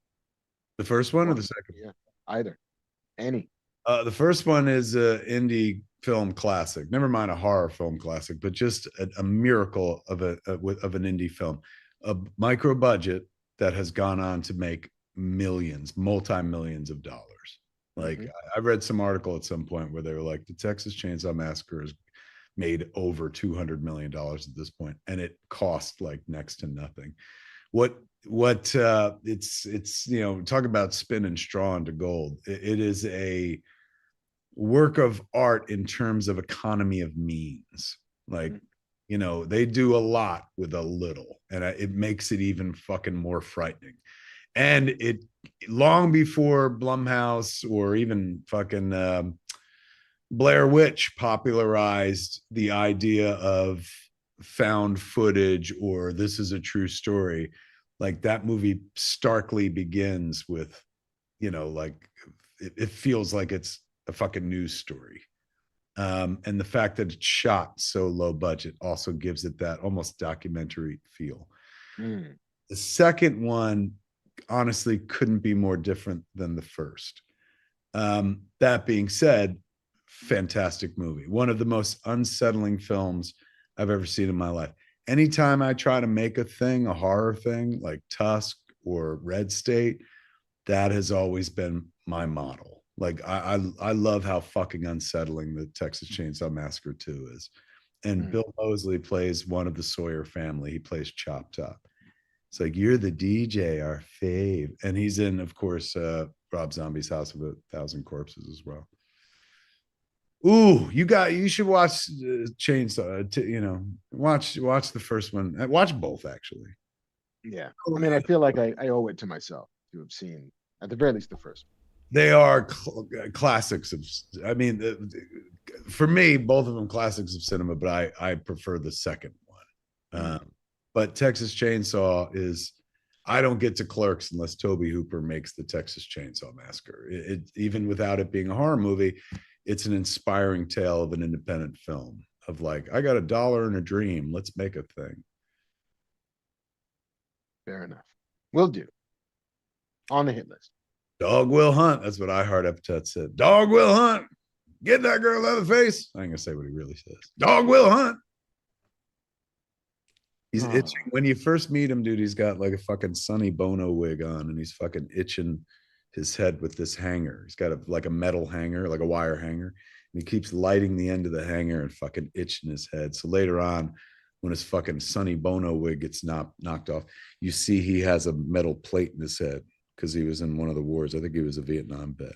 And so the skin around the plate is what he's burning the hanger and fucking itching and pulling off the skin and eating it. So fucked up, dude. So fucked up. But his performance, Bill Moseley's performance, is like honestly one of the greatest, most unsettling fucking horror performances of all time. All of it, everything in Texas Chainsaw Massacre 2 is not designed to make you feel comfortable. And it was also made, it'd be interesting now to watch because he made it, this was following on the backs of the John Hughes era. So not only was the Texas Chainsaw Massacre poster, Texas Chainsaw Massacre 2 poster, posed to look like the Breakfast Club poster. They're all sitting in the same positions. There's a scene kind of in the beginning with college kids that hints at Tobe Hooper's feelings about those movies and stuff. This is a good ass flick, man. Excellent. All right, I will put it on the to-do list, even though I traditionally do not do those. All right. Oh my God, Josh Mundhall said, yes, it was made in 1974, Texas Chainsaw Massacre. God damn. Yeah. According to official reports, the Texas Chainsaw Massacre never happened. That's how 2 begins. Like it begins with dark voiceover where they're like, none of the events in 1, they could never prove them. So as far as they're concerned, like the family, they could never find the family. There was no proof of anything, blah, blah, blah. But then when they return in 2, they're making chili. I'm just going to leave it right there. Yeah. Very Sweeney Todd. Amazing. All right. Where are we going next, man? Should we do some news? Fuck yeah, we should do some news. Are we out of shit to talk about? I mean, I didn't. Oh, no. You got one more thing. What is it? Beardless, dickless me. Oh, yeah. Look at that, kid's brand new podcast with my kid. Everyone loves that. Everyone loves when a father and a daughter do things together. So much hate, Mark. So much hate. But I enjoy it. I have a good ass time, man. This is the podcast that really reminds me of Smodcast because I just sit around and try to make her fucking laugh, just like the way I used to try to make Mojo laugh and stuff. So it's on the iHeart podcast app or at Apple Podcasts, or available anywhere you get your podcast. Beardless, dickless me. Stick it in your ears, man. It's funny. Oh, look at this. Jesus, the ads never stop. Look at all that sweet ass Tusk merch. Tusk just celebrated its 10th anniversary. Can you believe that fucking Walrus movie's been around for 10 years, a decade of Walrus? Yes. Creepo Rama's got you covered, man. They got fucking Tusk shirts, hoodies, hats, and a big ass blanket. You ever want to wrap yourself in fucking Tusk? Creepo Rama's going to make it happen for you, man. That's the nice thing about being around for a long time. Like I'm in this zone now where like fucking next year, Mallrats celebrates 30 years. 2 years after that, Amy is 30 years old. 3 years after that, fucking, Dogma is like, then they just start clicking. And then I'm going to be hitting milestones on the older movies. Like, for example, we're already past 20 years on Jay and Silent Bob Strike Back. Can you believe that shit? It's nuts. No, can't wait for Clerks 50. Oh, from your look, I'm just hoping to get to Clerks 37, Bo. That's branding heaven right there, man. I saw a few reviews of the 4:30 movie that said something that I was like, huh, that's interesting. I never thought about that. Like, most of this motherfucker's characters are all adult man children who won't grow up. He's like, or they learn something and finally grow up late in life. He's going, but like in the 4:30 movie, this formula is appropriate because the kids are 16. I may have found my niche, Mark. It may be that I've always been meant to work in a teen genre. You are the 21st century's John Hughes. from your It lips. just took you a really long time to discover it. Ooh, you know what? Remind me after the show. I'll tell you something. Somebody reached out to me recently about a very interesting, like, hey, would you be interested in doing this as a live action show? And I was like, ah, I'll tell Why, you. yes, I would. I believe me, I'm a part of me is very excited, but because I'm like, all these elements, these are all these elements I absolutely love. But it is, something that people are familiar with already, and Mhm. having gone through something on, Masters of the Universe, I'm a little gun shy about picking up somebody's IP and Mhm. doing it and letting somebody the fuck down again. Never want to go through that. Oh my God, I'm a codependent people pleaser. Shit sent me to the fucking nut house. So I can't. Well, I'm gonna tell you about both of you after the show, because Okay. if it plays out for real, like it would be wild, but it would actually it makes sense to me. Like at first I was like, why? And then I was like, you know what? Kind of makes sense that they asked me if I was interested. So we'll see. Knock wood. More when I know about it. Outstanding. I do have one more thing to plug. I recorded a podcast during the pandemic lockdown called Superman versus the KKK.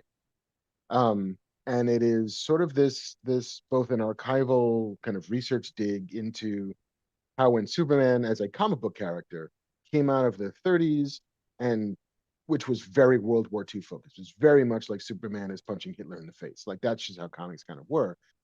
But after World War II, they kind of needed a new bad guy for Superman to fight, aside from aliens and whatever. And so they focused on sort of the domesticness of the Ku Klux Klan.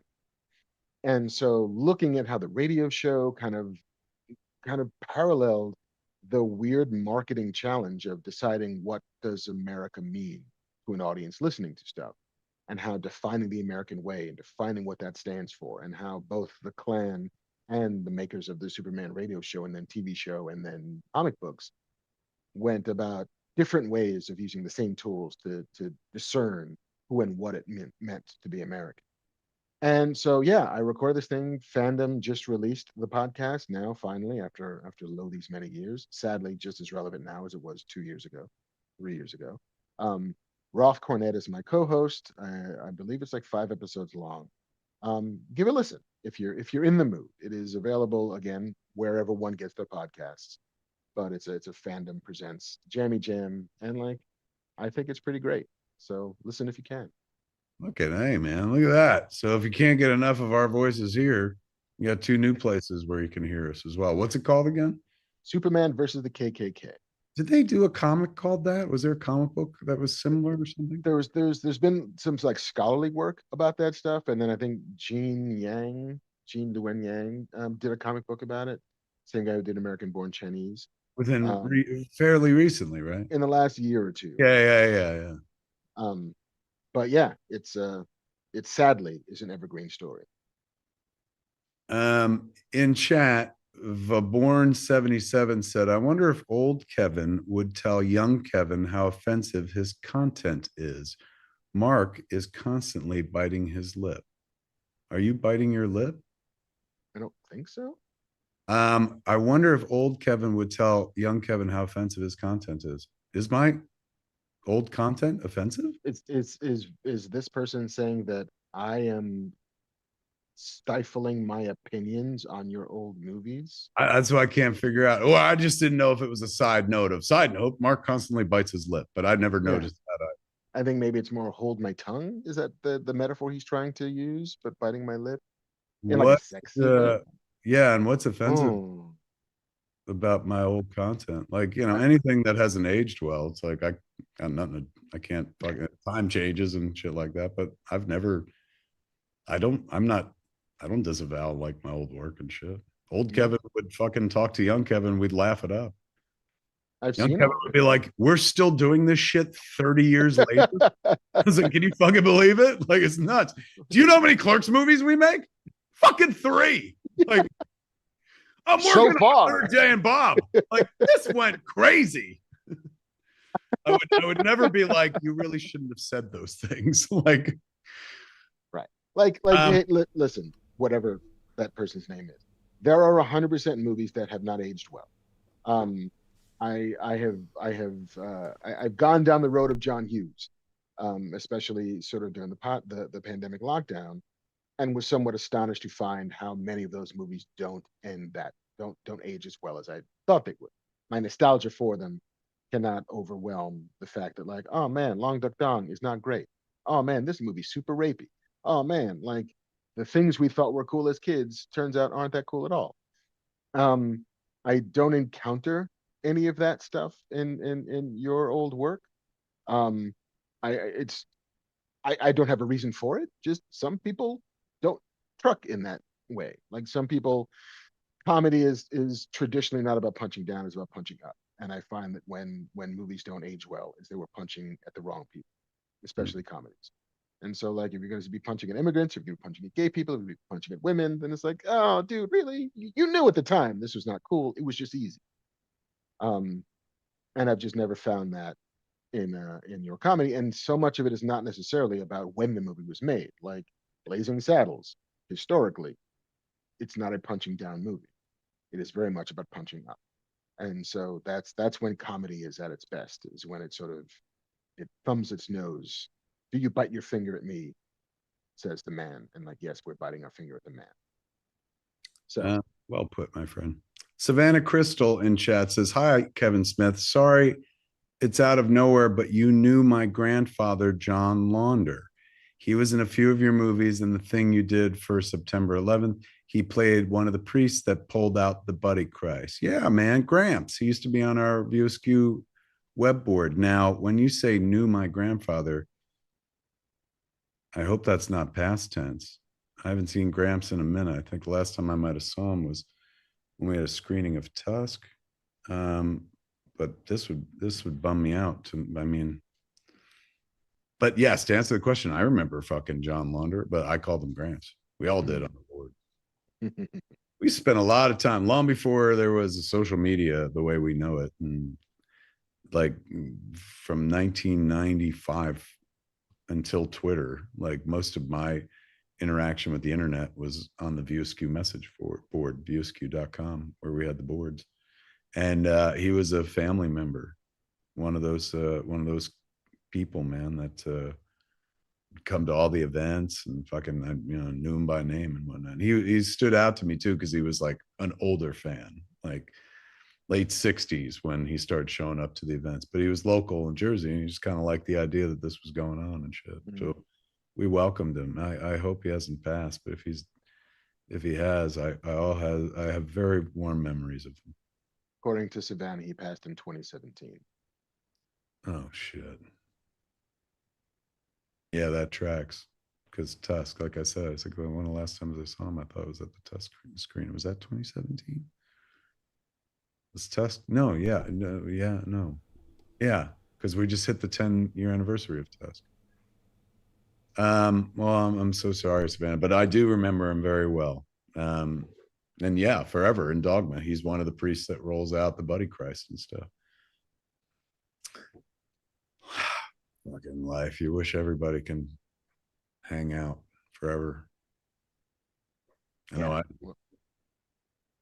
we will hit a bit more of people who did not get to hang out forever as we get to the end of our news segment. But shall we dive in? Are we in the news? Yeah, we're in the news already, right? We're about to be in the news. Remember that thing on CBS, In the News, on Saturday mornings? Fucking hated it when I was a child, because it was literally news, but for kids, but like not for kids, about kid-oriented stuff. Like, in the news, a weather vane or some such shit. So like ABC would do Schoolhouse Rock, where you're like, hit me with a fucking cartoon and tell me how the government works. Thank you. But CBS would do like In the News. Yeah, I'm Walter Cronkite. Let me tell you, child, something. Yeah, where it's like CBS already had the worst kids cartoons, and then fucking they would bust in with In the News, and you're like, no, fucking show me another Kool-Aid commercial. Fuck. You're keeping me from what I want. I don't want news. Stop it. All right, so in the news. In the news. James Cameron, Oscar winner, legendary filmmaker, possessor of at least 3 or 4 of the top grossing movies of all time. May I stop the show for a moment to put a hot take about Jim Cameron out there that might come back to haunt me, but maybe not. Please. But I'm gonna fucking say it because I've always felt this. This guy's got a future in film. You know, he believes he does as well. I mean, he's like he is his own industry. Very much so. And as a longtime Laserdisc enthusiast back in the day, he was one of us. He gave a fuck about putting together a fat ass Laserdisc because he had a Laserdisc collection himself and stuff. And in that way, that's the only way I'll ever be like James Cameron because he's much better at this job than I am. Think about how imaginative this man is. Even when he like takes somebody else's IP, right? Like fucking Alien. Mhm. He's like, I'm gonna put an S at the end of it. That's it. That's the pitch. I'm putting a dollar sign at the end. 2 lines through that S. Let's make some money, everybody. What is he up to? Almost made Spider-Man, remember? For years he was gonna make Spider-Man. I remember reading that treatment. It's like a 40 or 50-page treatment for what he was going to do with Spider-Man. And it involved a lot of bodily fluids, as I remember correctly. Is that right? Yeah. There was like a whole sequence where like and I think it's the thing that they kept in the Sam Raimi version was that the webs just came out of his wrists. Organic web shooters. Yeah, they weren't machines, they weren't devices. It was just controversial, those organic web shooters, because it removes part of Peter's genius. It does indeed. If he doesn't build his own web shooters, like. And there was a sequence when like Peter first discovers that he has organic web shooters coming out of his wrists, which is a very extended jerking off metaphor scene where he's just like in his room and there's white shit flying everywhere and Aunt May's like knocking on the door. He's like, I don't know what's happening, but don't open the door, Aunt May. I'm doing a thing. That was in the that's in the Cameron draft. I mean, he's a teenage boy. Track. He is. You said you were washing your hair. Why is James Cameron in the news? Why is James Cameron in the news? We got another Avatar coming. There's like 9 more Avatars coming, but he has a plan for the Terminator going forward. He has not, despite the fact that only being actively involved truly in Terminator 1 and 2, and having a sort of spiritual godfather role on Terminator Dark Fate, he's been a little laissez-faire with the Terminator, but not anymore.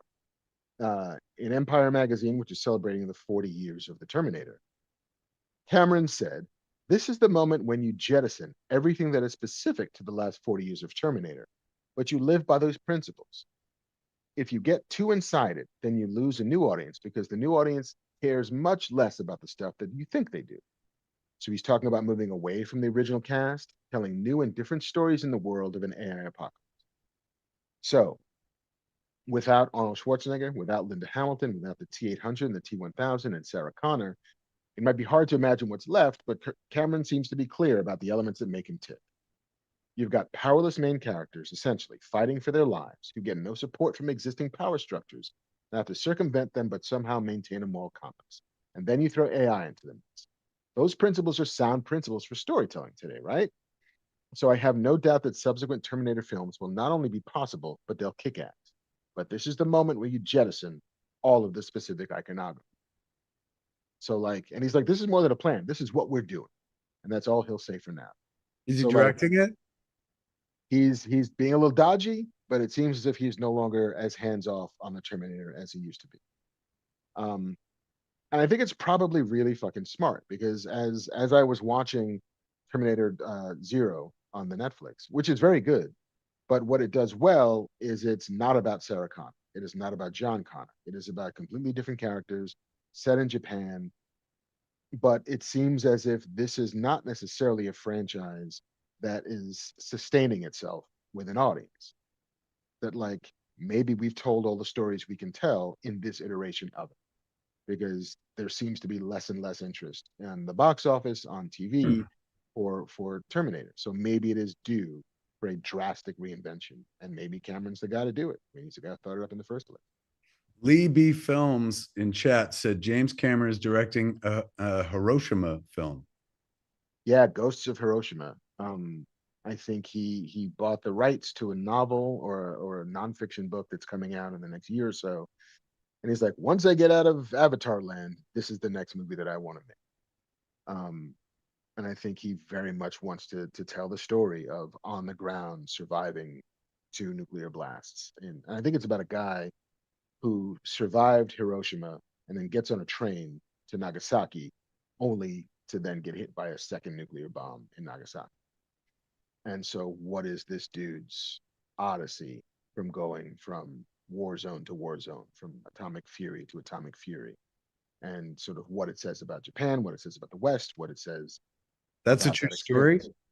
I believe it is. Yeah, I I believe it wonder is. if like at some like origin level, if I mean like that the story of what is it, Godzilla minus zero One, one Godzilla minus one. Yeah, is like the guy going, our main character going from like disaster Mm.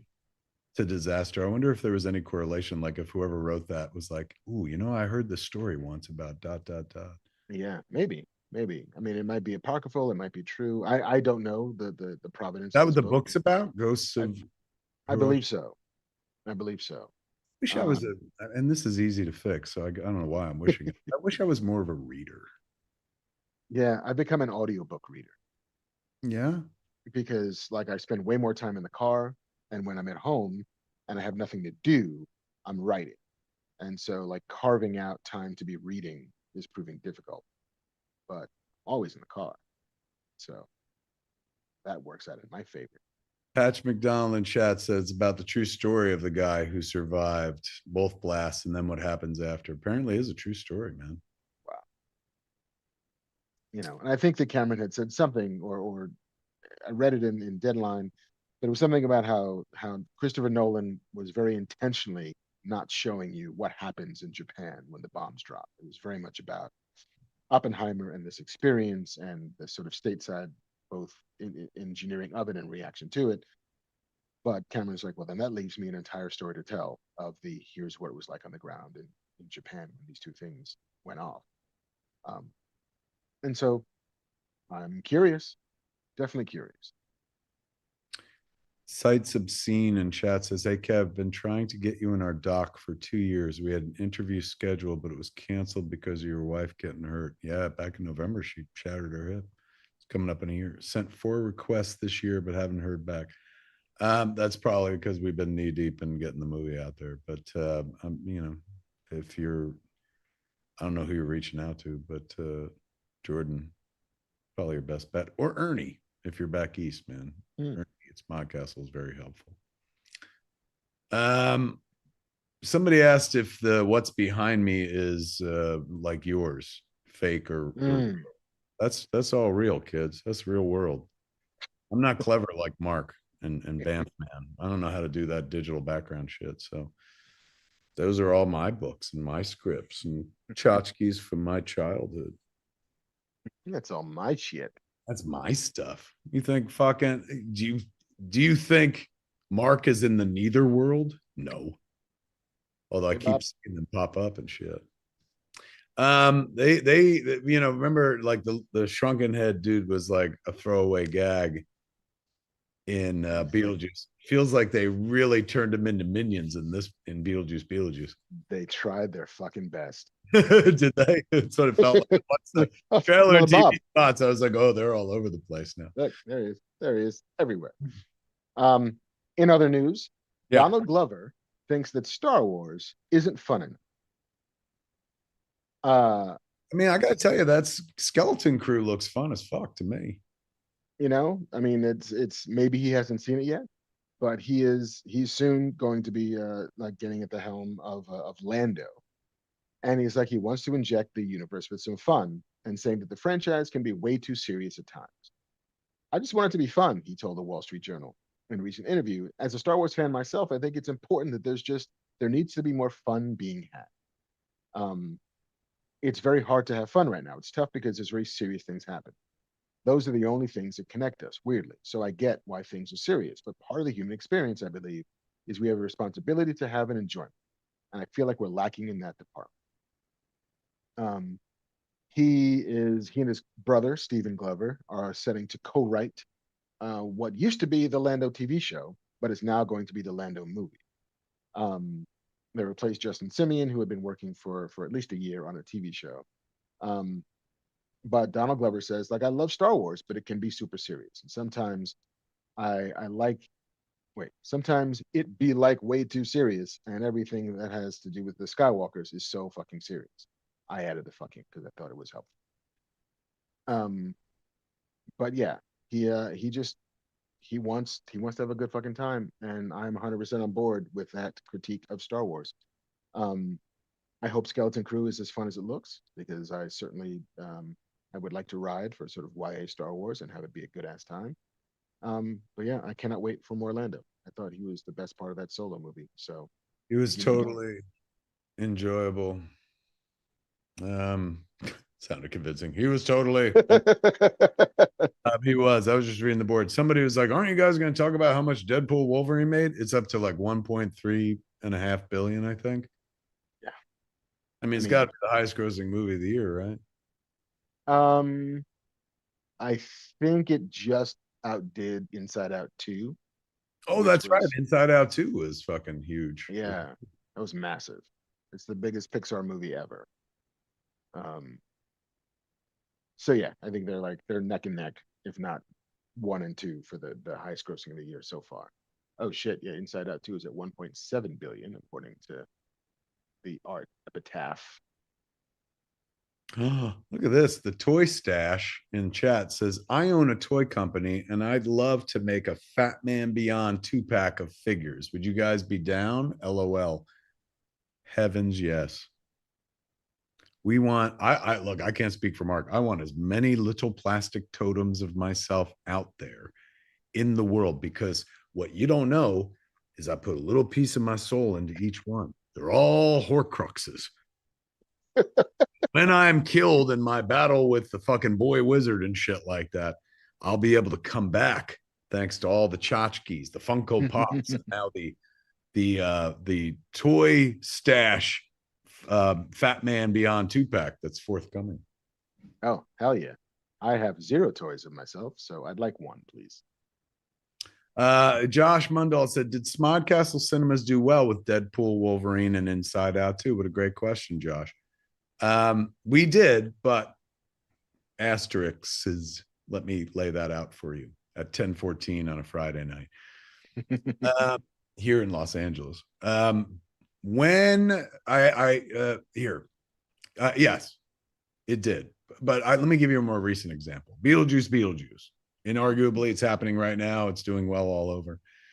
I asked Smodcastle keeper Ernie O'Donnell, I said, how much did Beetlejuice do this weekend?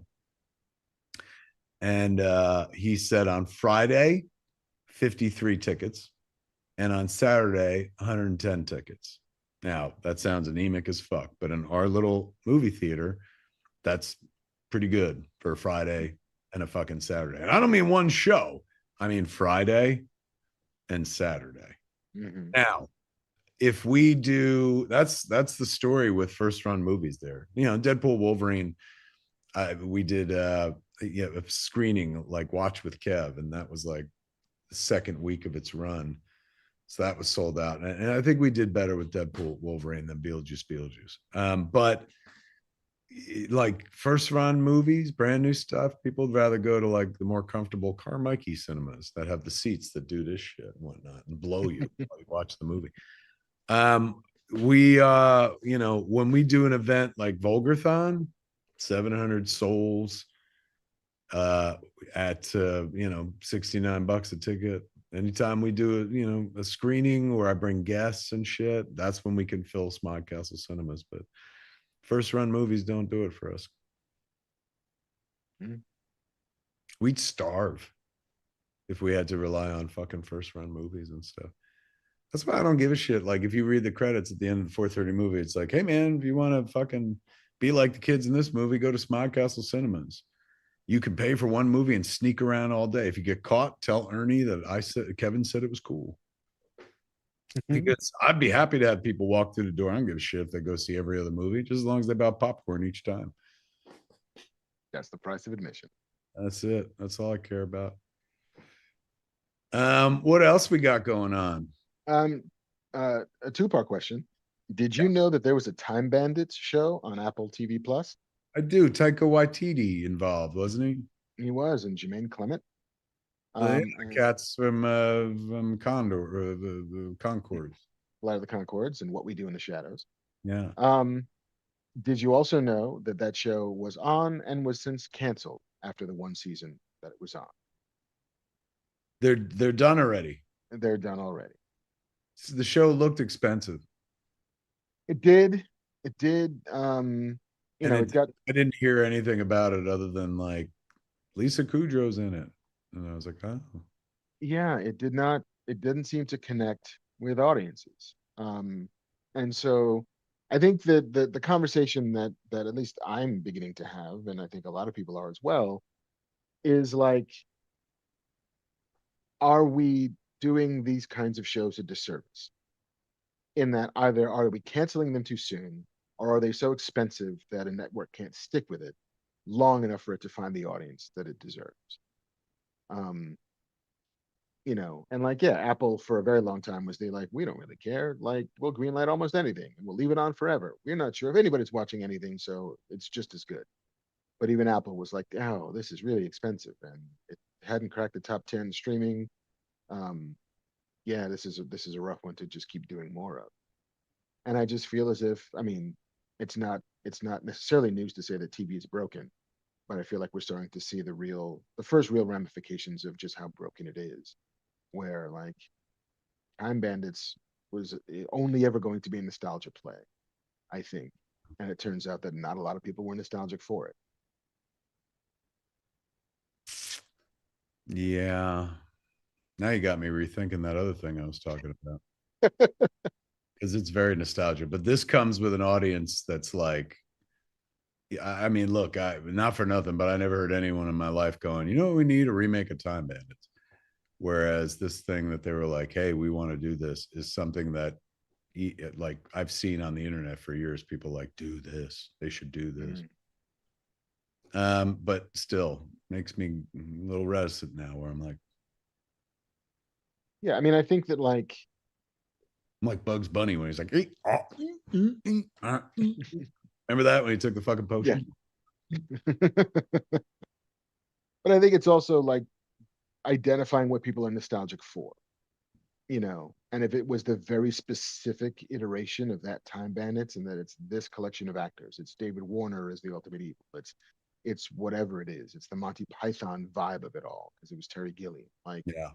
if it's all things that you can't replace and you can't redo and you can't just resuscitate, then like, then it's just a time travel show about a bunch of kids. And like, is that enough to spend what had to have been an exorbitant amount of money to do? Like, the name doesn't carry enough and the concept doesn't carry enough. It's like they keep talking about remaking Face Off, the Nicolas Cage John Travolta movie. And it's like, I don't even know why you'd bother. The only reason why that movie works is because of Nicolas Cage and John Travolta. And if you're just going to put another two actors in there, like, it's execution based and it's not concept based. And if that's what you're doing, then it's going to fail because you haven't identified the reason why people care. And they care because it's so fucking nuts. And you can't just do nuts again like that. And so yeah, like, what You would need what two massive movie stars of equal wacky caliber. yeah, And and I I'm don't know not, who fills those shoes today. no, other than like, could we just get Nicolas Cage and John Travolta Yeah, I mean, somehow? fuck it, let's do it again. It worked once. But yeah, I don't know who's like, who's the odd sort of live wires like that anymore. And yeah, it's hard to put a finger on. So like, I just feel like this is an early casualty of a business trying to discover exactly who it is and what it is and why it does the things that it does. Josh Mundall is asking you, Mark, anything else good up for auction? There's your guy right there. Fucking Oh, Josh is bringing the heat. yeah.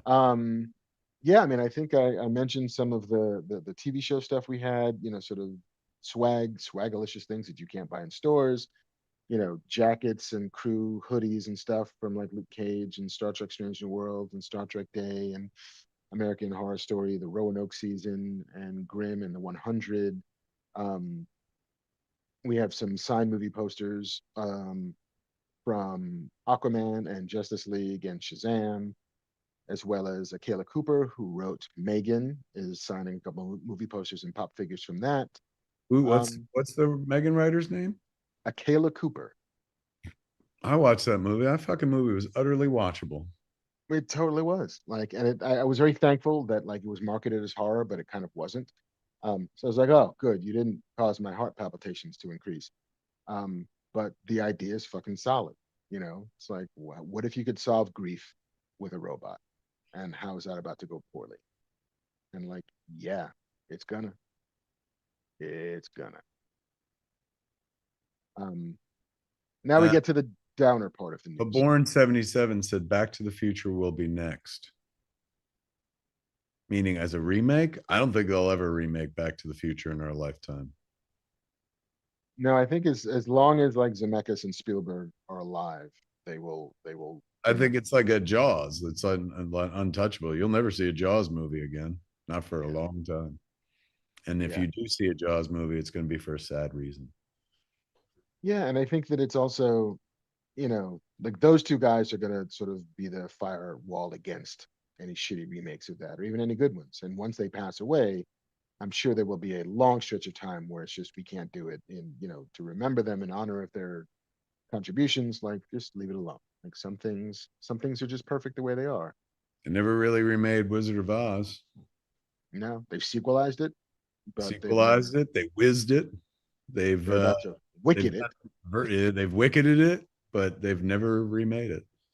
Some shit just don't need it, man. Like fucking Back to the Future works. Like, what are you gonna do? Put a fucking cell phone in it, and that's gonna make it better? Yeah, it becomes the only reason to do it is to just make money.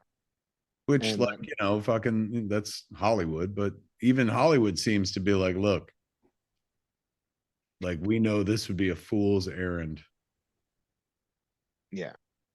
Like, and for as much as like 18 to 35-year-olds are, you know, they claim to be the bread and butter of the movie going experience, they're not actually. It's like the 55 to 70-year-olds are the ones who like, I don't got a day job to go to. Like, I can all day long, I can just go to fucking movies. I got this AMC 3 club, whatever, 8 club pass, like 3 movies a week, in it to win it. And that is not who is going to go and show up to go see fucking Back to the Future 2027. S. Marcy in chat says they are remaking Harry Potter. Nothing is sacred. Was Harry Potter sacred? That's the thing. It's like, you know, Harry Potter is sacred to look. I'm not obtuse. I too was actually rather surprised that they were like, "Oh, we're doing it again." I was like, "Well, that was fucking fast. Those kids just grew up, for Christ's sakes." But you know, it's a whole ass generation. So I guess they can. It's a magical thing, you know, that could fucking translate for another generation. But nobody ever promised like we're only doing this once. You know, once they got to like what was that spin-off series? You know, the Fantastic Beasts and Where to Find Them. You know, at that point it was like, all right, man, this they're like cancer. Harry Potter will be with us forever. Like, you know, like cancer and cookies, just to put a positive spin. Yeah, and Harry like Potter will be a part of our lives forever. He's the new Star Wars. He is, and like, you know, and you know, we've talked about it before that immortality requires reinvention, and so like, yes, you're going to make more Harry Potters, but it's also like those movies aren't like awesome. I think some of them are good. I think the third one is very good, but like they're fine. They're not The Godfather, which we have yet to remake again. So it's not like there's some sacrosanct genius gems of cinema gold that you can't touch. Like they're fine. Like, yeah, okay, do that again. We have the casting very much right, but everything else could probably be plus. What up, Banff man? Isn't it a TV show, Harry Potter? It is. Yeah. And isn't it for all the people who were like, the books are so much better? Like, they should have done it as TV. Each season is a book. So we get 10 hours per and we can do wizard chess properly. I mean, since the first movie came out, there's been a huge group of Harry Potter fans who are like, not as good as the book. Like this feels like it's the, oh yeah, let's make it as good as the book. Well, Yeah. let's Or at the very least, as yeah. long as the Yeah, let's be honest. Ain't nobody going like, let's make it as good as. They're like, let's make it as expensive as. Let's just do it again. But yeah, if you know, look, there's money to be made. Obviously, they're gonna. What didn't they spend a lot of money for those rights in general? Yeah, I mean Warner Brothers had them for a long time, but J.K. Rowling gets a healthy cut of everything with a Harry Potter lightning bolt on it. And so she will get paid heavily to allow for this to happen. So I Heart Epitaph says featuring the showrunner from Succession. That's who's doing the Harry Potter show, the guy who did Succession. well, I think it's one of those like from a producer of Succession, not Mm. the showrunner, but it's a writer producer who was on Succession who got this gig.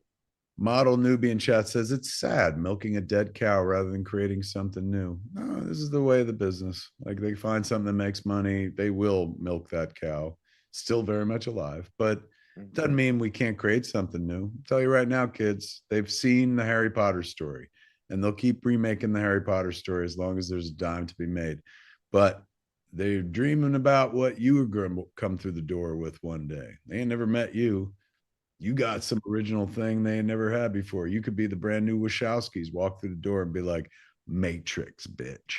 So let the studios remake their Harry Potter and stuff like that. Don't mean there ain't a place for you at the table.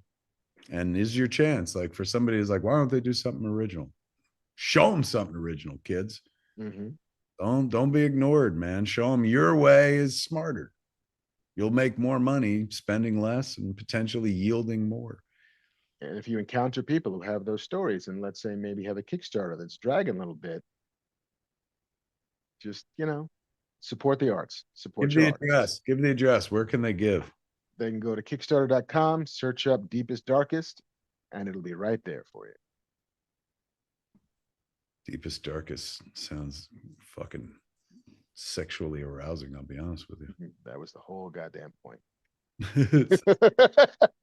I Heart Epitaph in chat just wrote something that I'm like, I fucking see that. Adam Driver for Snape. I mean, right? He's sitting right there. I'm right. Like suddenly I'm like, oh, I'm very excited for this. And he's not even in the fucking show. But that's a good ass idea. He's in the show that's in our heads now. Yeah, fuck. That's a good poll, man. Fucking Adam Driver. Now I'm always gonna think about Adam Driver. Like one more Die Hard, Adam Driver as the son of fucking Hans Gruber. Ooh. Right? Now he can only play Baby Rickman parts. Yes, that's it. From now on, he's Baby Rickman. All right, what do we got? All right, we're about to get sad. Oh, here it comes. I've been, I'm happy to give people their flowers, but sad that we even have to. Indeed. But the great James Earl Jones passed away. Oh my Lord. Give it up for the voice of our childhood, kids.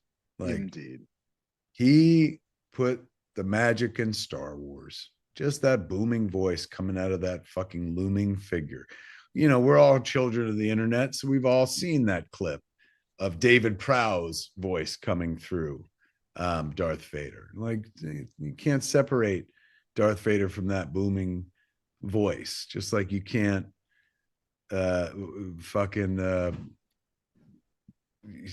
Mufasa can't be forgotten. Fucking, I mean, The Hunt for Red October and playing Admiral Greer, but one of my favorite James Earl Jones performances is in Field of Dreams, where he played essentially, what's his fuck, the guy that wrote Catcher in the Rye. Yeah, J.D. Salinger. Yeah, he was essentially playing a kind of J.D. Salinger-like character. Reclusive He has author. that wonderful moment where he's like, people will come, Ray. I can't do his voice. He's at that booming voice. People will come, Ray. They won't know why, but they'll want to come to revisit. Oh, fuck, I just got chills thinking about that shit. And there's that moment when he like sticks his hand in the cornfield and pulls it back and like smiles and laughs. Yeah. Like, Oh I my don't, God, you make me fucking get emotional. That's such a beautiful moment. it's just the giggle of a grown man who hasn't been surprised by the world in a very long time. It's just it's Yes. very if he chortles, which I don't think I've ever heard James Earl Jones chortle before.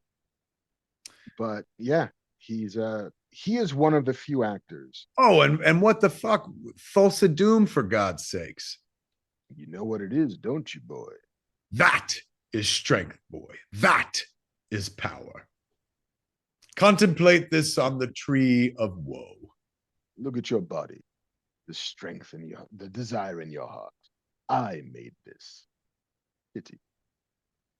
Remember when he fucking, remember when he shoots the fucking, he takes the snake and turns it into an arrow and fucking shoots it and shit. Such a badass movie. Yeah, man, he James Earl Jones was the absolute fucking goods, and those were just the mainstream projects we picked.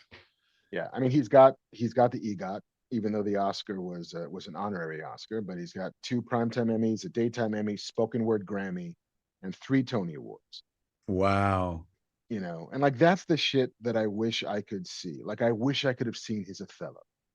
You know, like I wish I could have seen the original run of Fences. You know, where he plays the part that Denzel played in the movie. Um, those are the things that are lost to time. And like I don't think about it that often, but like that's the kind of like time machine shit that it's like I'd like to go back and see Meryl Streep and Raul Julia and Taming of the Shrew, like Broadway and then Shakespeare in the Park. Like I like to go see, you know, Feel Good on stage or whatever. But like, yeah, to get to see that man do those performances. And like he also did a bunch of fucking weird shit. I mean, Soul Man, Soul Man, That's right. He you know, was. Judge Dredd, Coming to America's 1 and 2, Hunt for Red October, Patriot Games, Oh my God, Sneakers, I forgot he was King Joffrey as well. Joffrey Jaffer. My son works. Um, Yeah, with so many good memories associated with this guy. you know, like he loved television, he loved performing, he loved the stage. Um, I mean, I've just started watching Homicide: Life on the Street, which I never watched in the first go round, which is this like sort of tectonic shift in the way network television worked. Um, and he did a guest role on that. He was on Big Bang Theory and House and Two and a Half Men and Frasier and Lois and Clark: The New Adventures of Superman and Picket Fences and Sesame Street and Sandlot NYPD Blue. Hell yeah. Like as well. he's a man who just he loved to perform.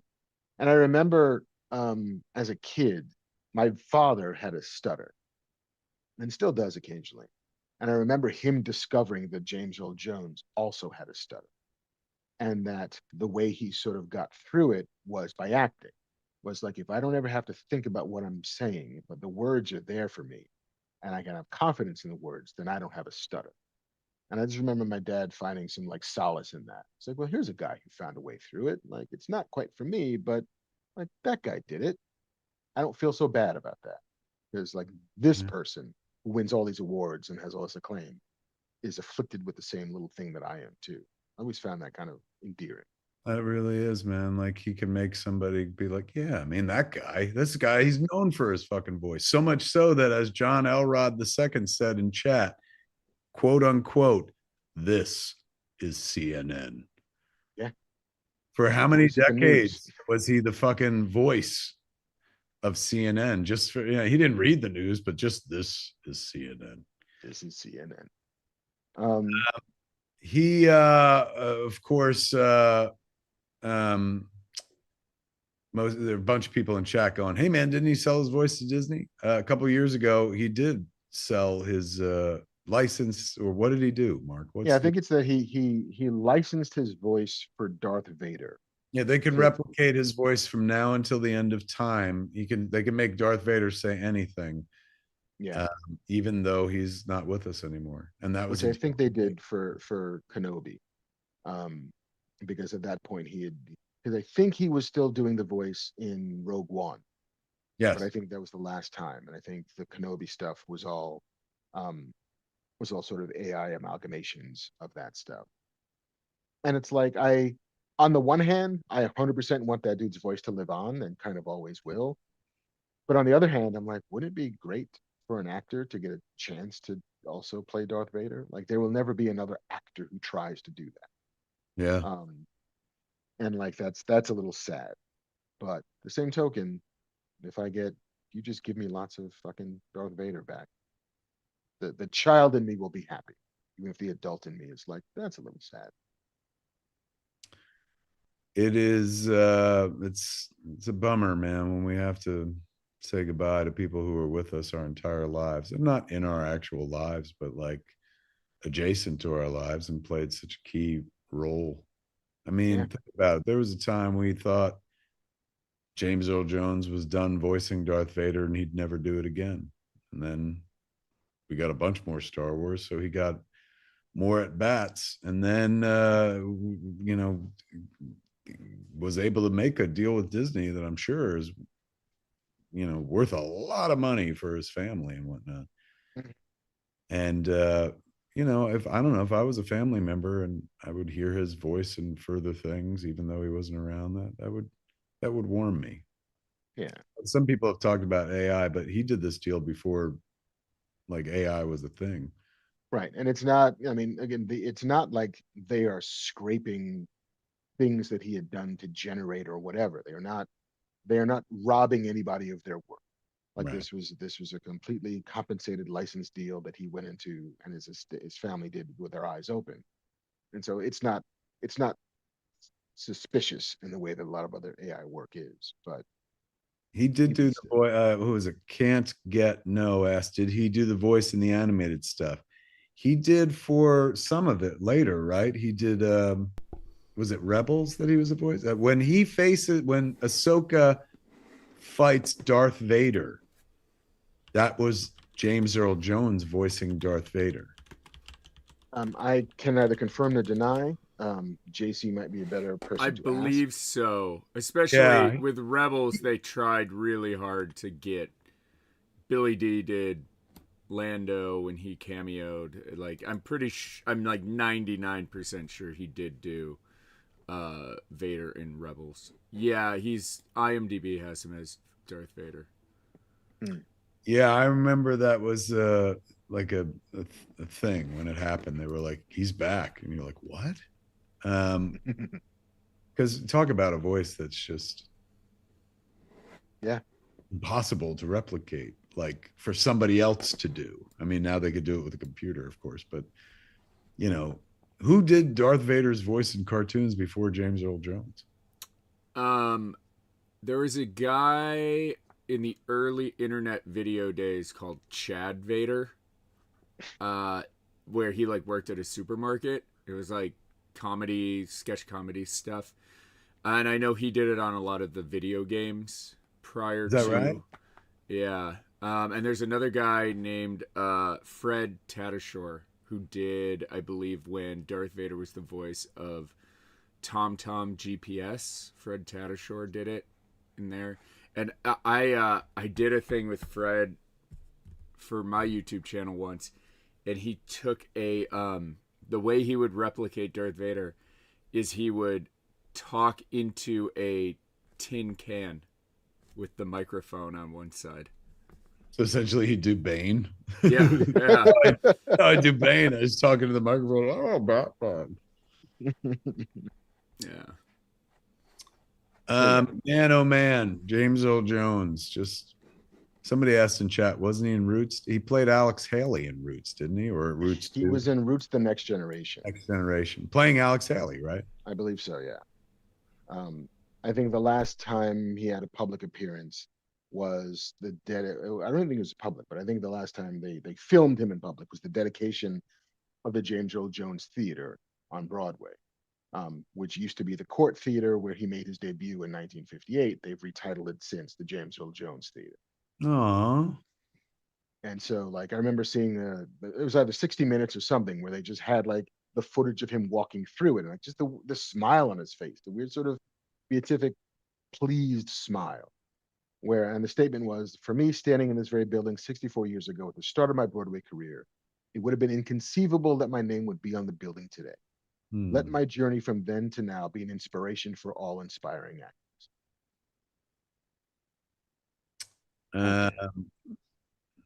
I Heart Epitaph said 93 ain't bad. Long life, storied career. Rest in peace. So true. It's a hell of a I'll run. be so lucky as to get 93.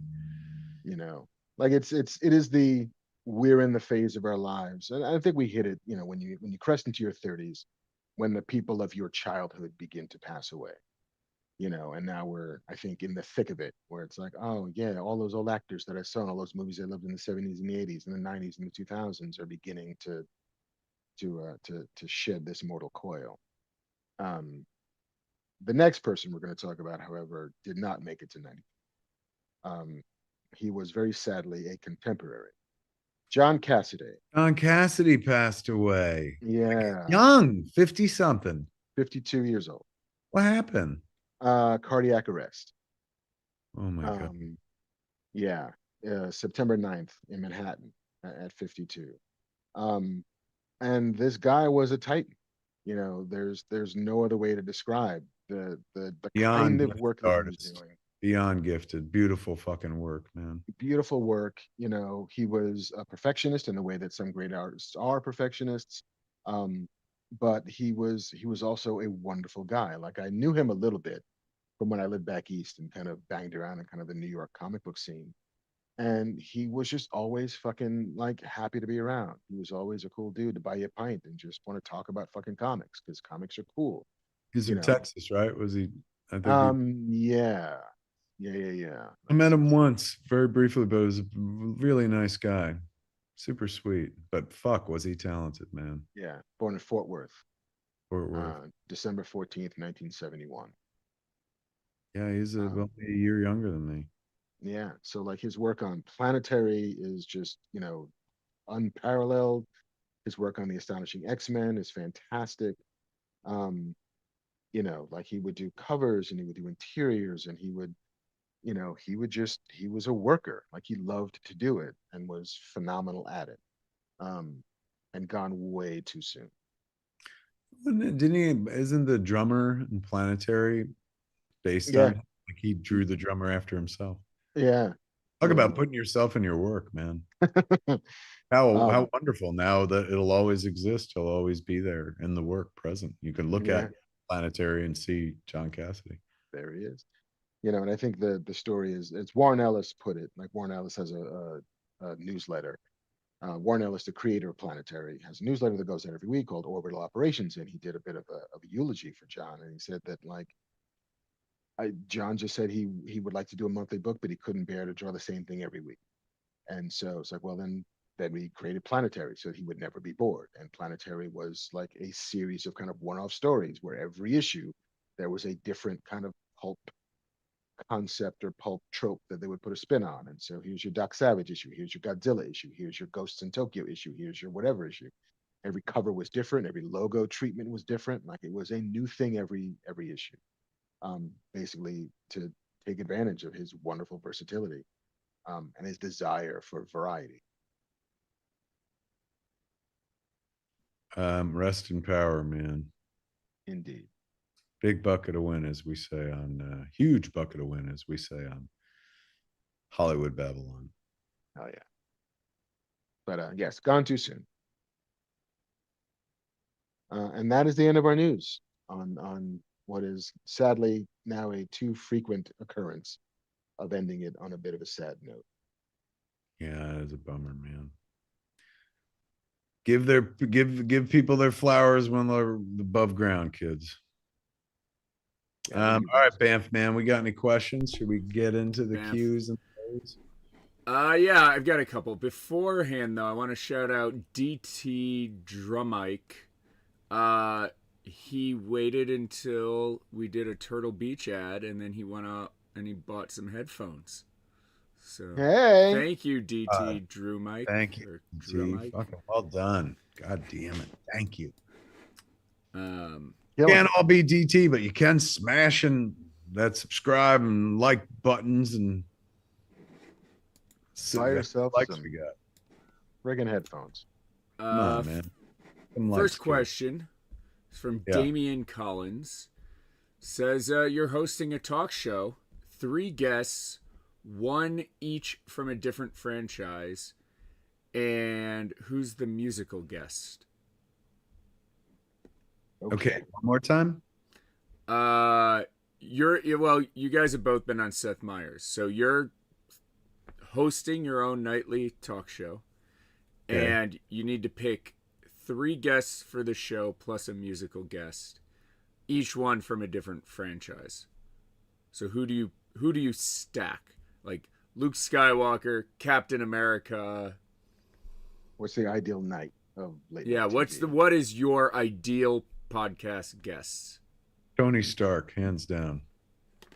Brilliant, chatty, interesting to say the least. There is really like, fuck, man. Talk about people like him and Joe Rogan could talk about anything. Tony Stark could literally talk about anything and also tell you how he created time travel and shit like that. He might be up there with Joe Rogan in terms of sheer numbers if he did his own podcast. But yeah, I'd love to have a guest on my TV show, my late night show. Mhm. Tony Stark, everyone tunes in.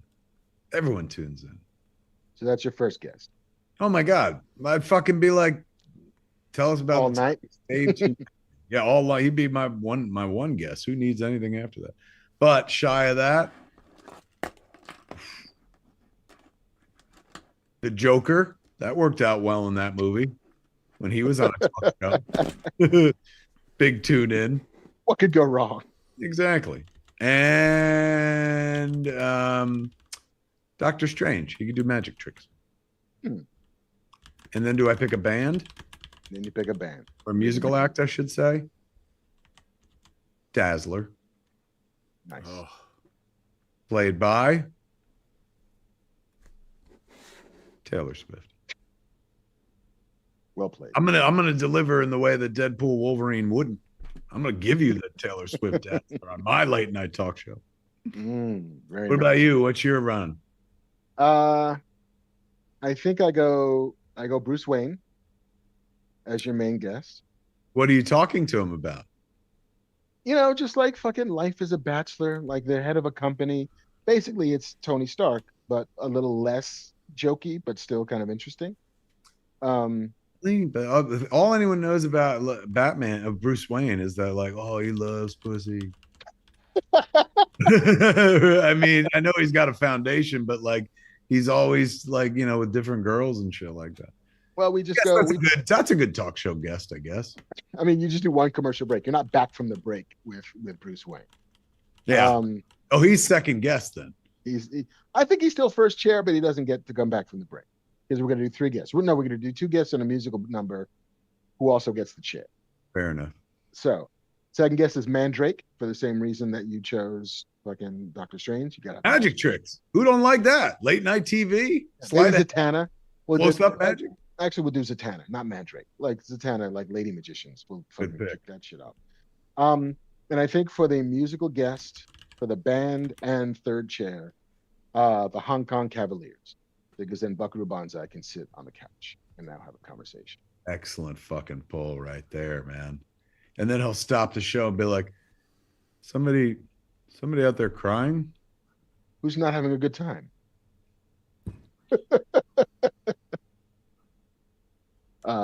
So yeah, Peggy? that's my night. You say Peggy? Penny Pretty. Did you say pegging? What is this? A Deadpool movie? What do you remember what he sings to her? Fuck. I don't have hopes and dreams.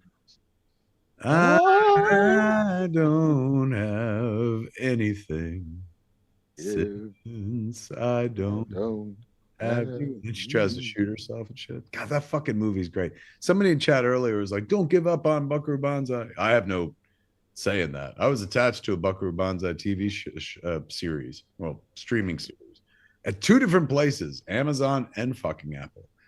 And we were not able to make it materialize. But man, we tried. Closest we got, animated version with Keanu Reeves as Buckaroo Banzai. And that fell apart. Sons of bitches. What are you gonna do? What are you gonna do? All right. Well, that's a question. All right, give us a number 2. We want number 2. We want to take a number 2. On our Tushies. Lonely Yes, Bones. well done. What is it? Lonely Bones. Similar to the 4:30 movie and the movie theater, what thing, place, or experience from your past deserves a movie celebrating it? From mine,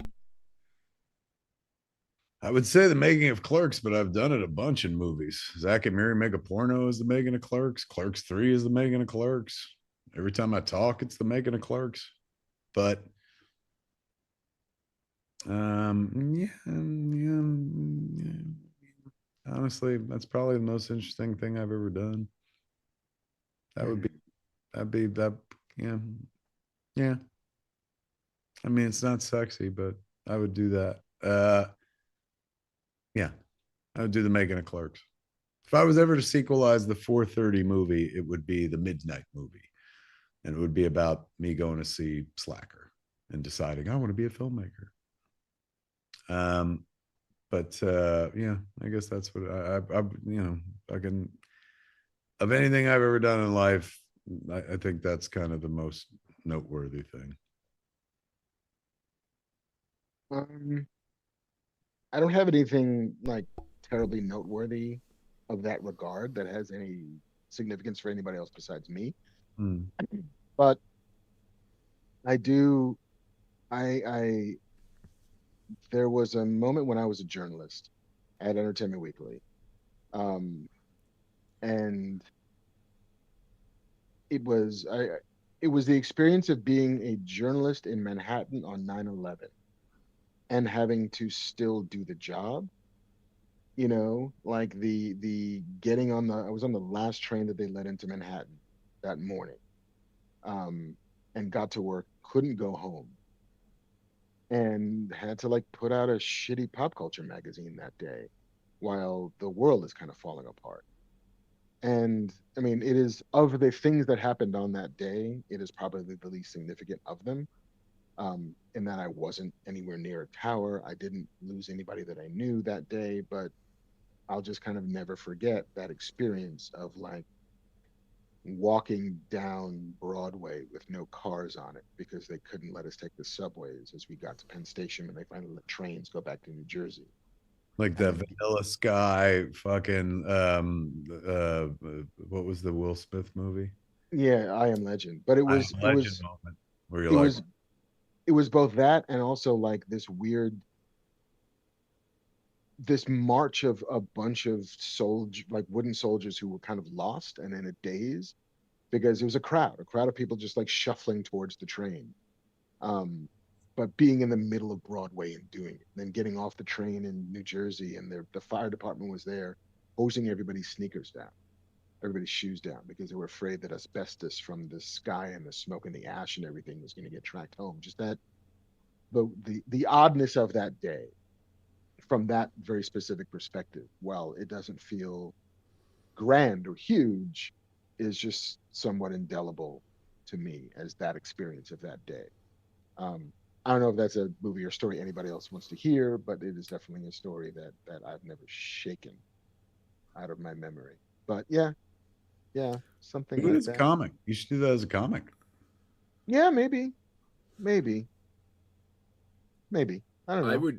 I would do for Mark. I would do the young, wide-eyed East Coast kid who lands on the Paramount lot because he loves Star Trek so much that hops from journalist to this to this to this, and the movie ends with him writing on Star Trek for Jean-Luc Picard. Wow. It is My Little Fablemans. Yeah. I saw in the reviews for the 4:30 movie, there were a few people that were like, "This is Kevin Smith's Fablemans," and the New York Times was like, "This is Fablemans if the filmmaker grew up to make terrible, if the kid grew up to make terrible films." Which I'll be honest with you, did not sound like a New York Times review. I was like, oh my God, I can get this shit on the internet. What happened? Yeah, the gray lady's slipping these days. No kidding, man.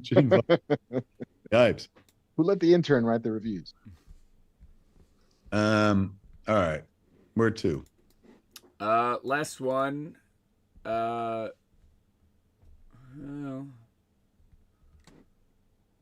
Let's go the opposite of what we just did. John Clancy wanted to know if you had Clancy from the grave. He wants to know how we would end the hunt for Red October.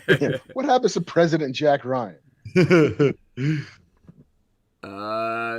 John Clancy, Tom's little brother. If you Tom Clancy's not so famous brother who lived in the shadow his whole life. He also wrote political thrillers, but they just didn't quite reach the same crowd. The Russians, they were all set. They were all set. They were all set in Canada. It's his Canadian cousin, John Clancy. He's like, well, Tom's doing it in the States, eh? I'm going to do it up here. There's a plenty of intrigue with Trudeau and the North. Oh, fuck, I'm ruined. I'll never be Tom Clancy. But you know what? Don't matter because I'm fucking John Clancy, the king of Canadian political intrigue. Number 1 on Canadian political Amazon bestseller list. 4 copies sold. The Hunt for Maple Leaf October. I mean, we may have just answered this question. If you had unlimited funds, what is the movie you would make or want made? John Clancy's story. Con Elrod II wrote Jacques Ryan, Canadian. I'm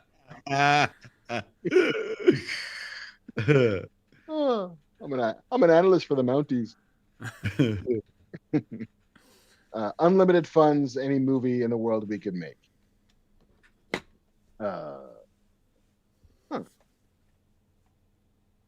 Me? Yeah.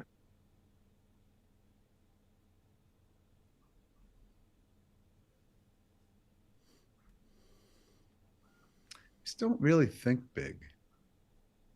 I don't even dream big. All my movies, my dreams are small. I mean, look, making a movie is big enough. It's tough enough, but like, I don't have like, ooh, man, give me 500 million. I'll make this awesome thing. You're like 500 million, the 430 movie where everybody gets paid life-altering money. Same movie. I mean, that's it. But everybody's salary. It's true. I can finally pay people decent salary, decent wage. Let me see. I don't know, fucking it ain't sexy answer, but I'll take 20 million to make Moose Jaws. You know, I'm trying to get that fucker made for 5, so 20 would be like roomy and shit like that. So yeah, it ain't sexy. It ain't like, oh my God, I want to do, like, who was it? Scott Derrickson. I had him on the podcast once and he was like, I want to do Paradise Lost. I'm like, what the fuck? Slow down. I mean, but that's awesome. The idea of like fucking angels to some, demons to others, motherfucking war in heaven. Oh, I'd fucking pay cash money to see that. Fucking angels and demons fighting with big ass swords and shit. It's like Game of Thrones in heaven, but like only as one movie as opposed to like 5 seasons of a show. Paradise. Should we just give Derrickson the money? Yeah. Fucking, you know what? I'll take 20 off the top. You can have the rest. No doubt. You know what? I don't even take 20 off top. Let him go make Paradise Lost. He can just like produce my fucking Moose Jaws movie from the makers of Paradise Lost, Moose Jaws. Somebody asked Guki Senju said, did Kev get some sun? A few people asked that. They're like, you're awfully red. Yeah, I hike Runyon like all the time. And I never put on sunscreen. So if I'm looking red tonight, might have something to do with that. Evan Fowler goes, yeah, New York Times reviews are usually more passive aggressive. That's just aggressive aggressive. You ain't kidding. I've been in the business 30 years and I was like, are you sure that was from the New York Times? Not the Post? No, that's the Times. It did feel like a New York Post fucking review. Would have felt more at home at the New York Post, but Oof. all right, what else we got? That's 3. We've That'd be it. answered these questions 3. Is that our Friday night, kids? Look at us, 3 fucking losers on the internet on a goddamn Friday night. Like, what happened to us? I was driving around before with Jennifer, and I was like, well, let's see. I said, it's Friday night. 41 years ago, I would have been at Trade Winds Teen Club, sipping on a fucking Coca-Cola going, the roof is on fire. Well, I wouldn't be doing that part. I would be like, we don't need no water. Let the motherfucker burn. And we hit motherfucker so hard, dude. One would have to. We were kids. Burn, motherfucker! It's almost like we were summoning fucking Satan. We were so passionate about those. That's what I would have been doing 41 years ago from like tonight on a Friday night when I was 13, 14 years old. How about you? Friday nights. Friday nights in high school, like. I mean, they were almost always at the movies.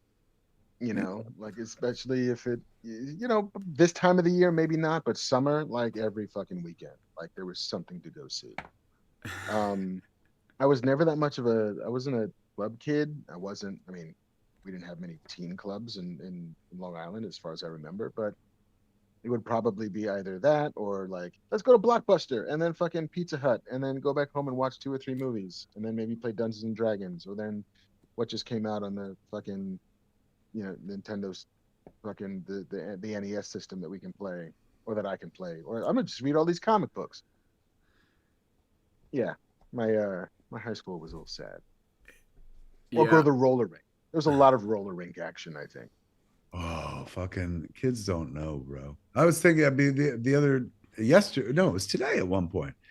Jennifer said something about roller skate because when I said, this is what I'd be doing 41 years ago tonight.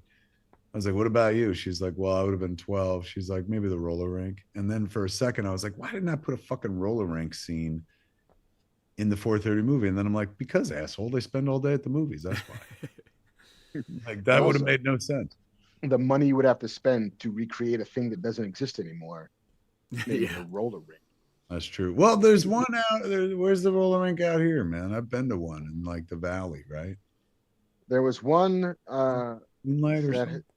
Yeah, I mean, I'm sure there's a couple. There's 2 or 3, but the one that I know of that was on like Parthenia Avenue, out in like Reseda, has since closed down and is now like an Alex Trebek Center for the unhoused or something to that effect. It's no longer roller rink. But yeah, I think that just sort of died. I think there's just a thing that doesn't exist anymore. Maybe we'd be bowling. Maybe I'd go to like a pool hall and be like a baby degenerate. JL in chat says, I live in a town with 2 roller rinks. They look the same. Could you imagine having 2 fucking roller rinks to choose from? Be like the Jets versus Sharks. No doubt. Oh my God, they're always warring each other. Yeah. How is he watching our chat from 1983? Like, Time traveler. Seriously, like I can peek through time. I can't time travel. I can just email people in the future. My early high school, I mean, 41 years ago, I would have been 3, so I'd probably be asleep. But around that time, I was super cool. I had 2 different PCs, and we played X-Wing versus TIE Fighter against each other. Ooh. And then played the Decipher collectible card game, which is like Magic the Gathering for Star Wars. That was that is like peak 14-year-old JC. Like before I could drive. Even when I could drive, then I just drove to my friend's house and did the same thing. Or we did laser tag. We did a lot of laser tag. Yeah. For laser tag? What's that? I said, remember laser tag? That was Let's fun. train these children to be like Red Dawn, but with lasers. Yeah. I mean, in What my could head, possibly go wrong? it was like Last Starfighter, you know, like I am training to become the hero that, you know, the future needs. By shooting my friends in the back. Yeah. That's good training for the 21st century. Fuck.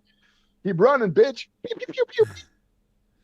Movies for me on a Friday night later on in high school. At a certain point, like I always rallied for, hey man, let's go to the movies. And then, you know, in mid high school, like sophomore, junior year, that's when motherfuckers got into drinking. So every weekend they were like, no man, we're gonna party, we're going to Snake Lake, we're gonna get a beer ball, a Coors beer ball, we're gonna fucking drink. I'm like, oh my God, this sucks. There's no 3 acts here. One act and it's boring. The snacks suck. I'd mother have a fucking Coke. This blows. Did you drink in high school? Did you guys ever sneak out and drink? I did not. I didn't sneak out, but like I went out on Friday, Saturday nights. But it was not my thing. Like everyone else, I remember like, you know, fucking. I think it was like sophomore year. Like we used to, some of my Friday nights, we'd sit home at fucking Ernie's place, Ernie O'Donnell's joint, and fucking call pizzas, order pizzas to people. Like that was our Friday night. Send 6 pizzas to somebody's house, stand outside, watch it get delivered. Watch everybody get mad. That was order these pizzas. Yeah, fucking. You have a delivery person who's pissed. You have a person getting the pizza who's pissed. Everything was glorious. That was our Friday. Really happy about it. Truly. But then one day people were like, no, man, we're going to drink. We're going to hang out. It was fucking boring. So boring. I could not wait for that part of fucking high school to be over. The forced drinking aspect of it and stuff. It was just never my cup of tea. I never did. Yeah. As like much disdain as I had for authority, I also had disdain for like the popular kids drinking. And I was never invited there. So I was just like, you know what's more fun than drinking? Star Wars flight simulators. I'd rather be by myself and look at all this Star Wars lore I'm learning from these cards. I remember I was 1 year out of high school. So this is the summer of '89. And I'm hanging out with Brian Johnson, Ed Hapstack. And they're older than me. So Brian is older than me by like 2 or 3 years or something. And Ed as well. So we go to a party at Danny Nonamaker's house. Danny Nonamaker was in a grade below me. And the only reason we went is because like Kim Lochran, my ex-girlfriend, was there. And we knew a bunch of other people there as well. And they were like, you should come to the party. All of us are out of high school, and this is a high school party. But I'm only out of high school 1 year. The other guys are out of high school like 2 years. So it wasn't that scandalous. So we go to the party. Me, Brian, and Ed don't drink. Like, that's why I started hanging out with Brian and Walter, because they didn't drink. And I'm like, great, fucking I don't drink either. Like, this will be fun and shit. So we're at this fucking party. We're the only non-drinkers there, not causing a ruckus and really just sitting around talking to like Kim and her friends and shit. And then like somebody comes over and like, Danny wants you to leave. And we're like, what do you mean? And he's like, he wants you to leave the house. He says, you guys are too old. You shouldn't be here. And I was like, what? They fucking said that? Are you serious? Like, we're not even drinking. We're not even causing trouble. Like those people, there were like 17-year-olds who were drunk. We're like, we're being responsible here. And I guess that was kind of the point, was we were creeping people out because we were responsible. So they asked us to fucking leave. They told us to leave. And so disillusioned as fuck, me and Brian Johnson and Ed Hapstack kicked out of a fucking high school party, go across the street. This is a mere 2 blocks from Smog Castle Cinemas. And sit on the steps of the church there. I think it's a Methodist or Baptist church. I forget what it is. And we're just sitting on the fucking steps going like, what kind of losers are we? Where like we got thrown out of fucking that party. Like, oh my God.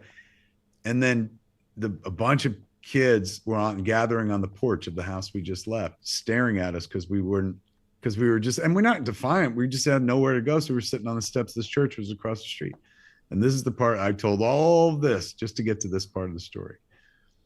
We're sitting there going like, God, man, like Brian Johnson going like, I've never felt like more of a loser in my fucking life. Like, I can't believe like we got I didn't even want to go to the party, and now we got thrown out of a fucking high school party. Like, will the indignities never end? And then out of nowhere, from across the street, they started yelling, "Scumbags, leave!" And fucking Brian was like, "We're the scumbags?" Oh, it was so fucking disheartening. That was a Friday night from 1989. Summer of 89. Still scarred. You're just like, fuck, I wish theater was open. I could go see Batman again. Exactly. Like, fuck all this. I know someone who'll understand. The guy who lost his parents in Crime Alley. I bet you sat on lots of church stoops. Why are you moping? So crazy, man. I pass that house all the time because, like I said, it's 2 blocks from fucking Smodcastle Cinemas, and every time I pass the house, I still hear it to this day. Scumbags, leave! Because they were yelling it from across the street. Oh man, yeah. Somebody's like, the East Coast was rough for young people. It's like, yeah, it's a mean place for young people. Could be. Look, if you could survive the shit we fucking survived on the East Coast, you can grow up anywhere. Sounds like we're in some kind of big chill reunion about having survived a war. But, you know that Kevin Costner was the friend that died in The Big Chill, and they shot scenes, and he's just not in the movie.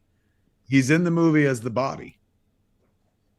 So in the beginning, in the credit sequence, they're dressing a corpse in the casket, and that is all Kevin Costner. But all of his scenes, yes, got cut out. Isn't that nuts? Could you imagine that dude must have been like, I'm ruined. Nothing will ever happen. And then Silverado is a make good from Kasdan, who was like, I swear to God, I'm going to give you a rule. Nothing but life. This character. He's just going to be the fucking life of the party. That's right. He directed fucking both. Yeah. Like that was the make good for like cutting him out of one movie. It's like, I swear to God, you're going to be the most fun cowboy in the world in this movie. I know Big Chill, naturally, if you're going to be in either one of those flicks, you wanted to be in the Big Chill because that was a fucking cultural movement, that movie. But Silverado is the better role. Like, him as the funnest cowboy on the planet was the bit where like fucking like, okay, we got to be really quiet. And Costin takes out both of his guns and like shoots a dude as he walks up the stairs. He shoots every stair as he walks up, and it's like, shh. Yeah, he just laughs out loud. Sorry. Guns, and he spins them, and he's like, no. Yeah, it's like a kid, like a grown ass kid in that movie. I love that movie. It's good times right there. Kids, speaking of good times, did you have one tonight? Fuck yeah, man. Friday night. Just got paid. None of us are getting laid. 3 solid hours on a Friday night watching 2 middle-aged men talk to each other from afar. I know. We're both in the same fucking town. All 3 of us are in the same town. We literally could have fucking done this at one place. At a cantina that one of us happens to own. You could have been there. You could have all been drinking while this is going on. You know what? Not everyone could get to Hollywood, California, home of the one and only Scum and Villainy Cantina, where we do this show live from time to time and stuff. That's how you pay old Banff Man back. If you're like, oh, I love me some Fat Man Beyond on a Friday night, man, I was just going to sit around. Who was it? Somebody was like, I'm supposed to start a race in 4 hours. I'm still watching this shit. That's because of JC. So thank you, Banff Man.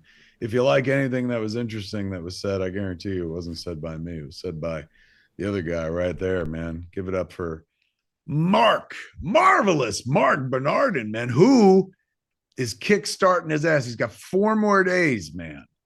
We have, let's see, how many people are in here right now? We've got like close to 1,000 people. So if everyone gives $90, Mark's home free. We did it.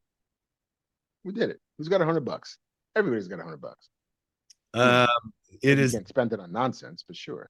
Deepest, darkest is what they're looking up at Kickstarter. Kickstarter. or go to, my socials. It's all over the place on Instagram. And I returned to Twitter for the sole purpose of promoting a Kickstarter. So it's also there. It's all everywhere. Go fucking help Mark make his dreams come true, for heaven's sakes. Come on in for the big win. Be a hero, not a zero. Look at that shit. Look at you, fucking marketing. Don't be stupid. Be a smarty. Come and join the Kickstarter party. That sounds familiar. I had to dodge one of those words. There it is, my friends. 4:30 movie now playing still in theaters for another minute. Go see it if you can. Heavens, bunch of stuff. Chronicon coming up. Hollywood Babylon, October 5th, first show since Ralph got married at Flappers. At Chronicon the next week, more Hollywood Babylon. Fat Man Beyond with me, Mark, and fucking Banff Man. Jay and Silent Bob Get Old, +1, plus a bunch of stuff. Tickets for that, New York Comic Con. Oh, heavens. Everything. Heavens. Tickets for everything at csmod.com, my friends. Chronicon coming. Good times. Good times.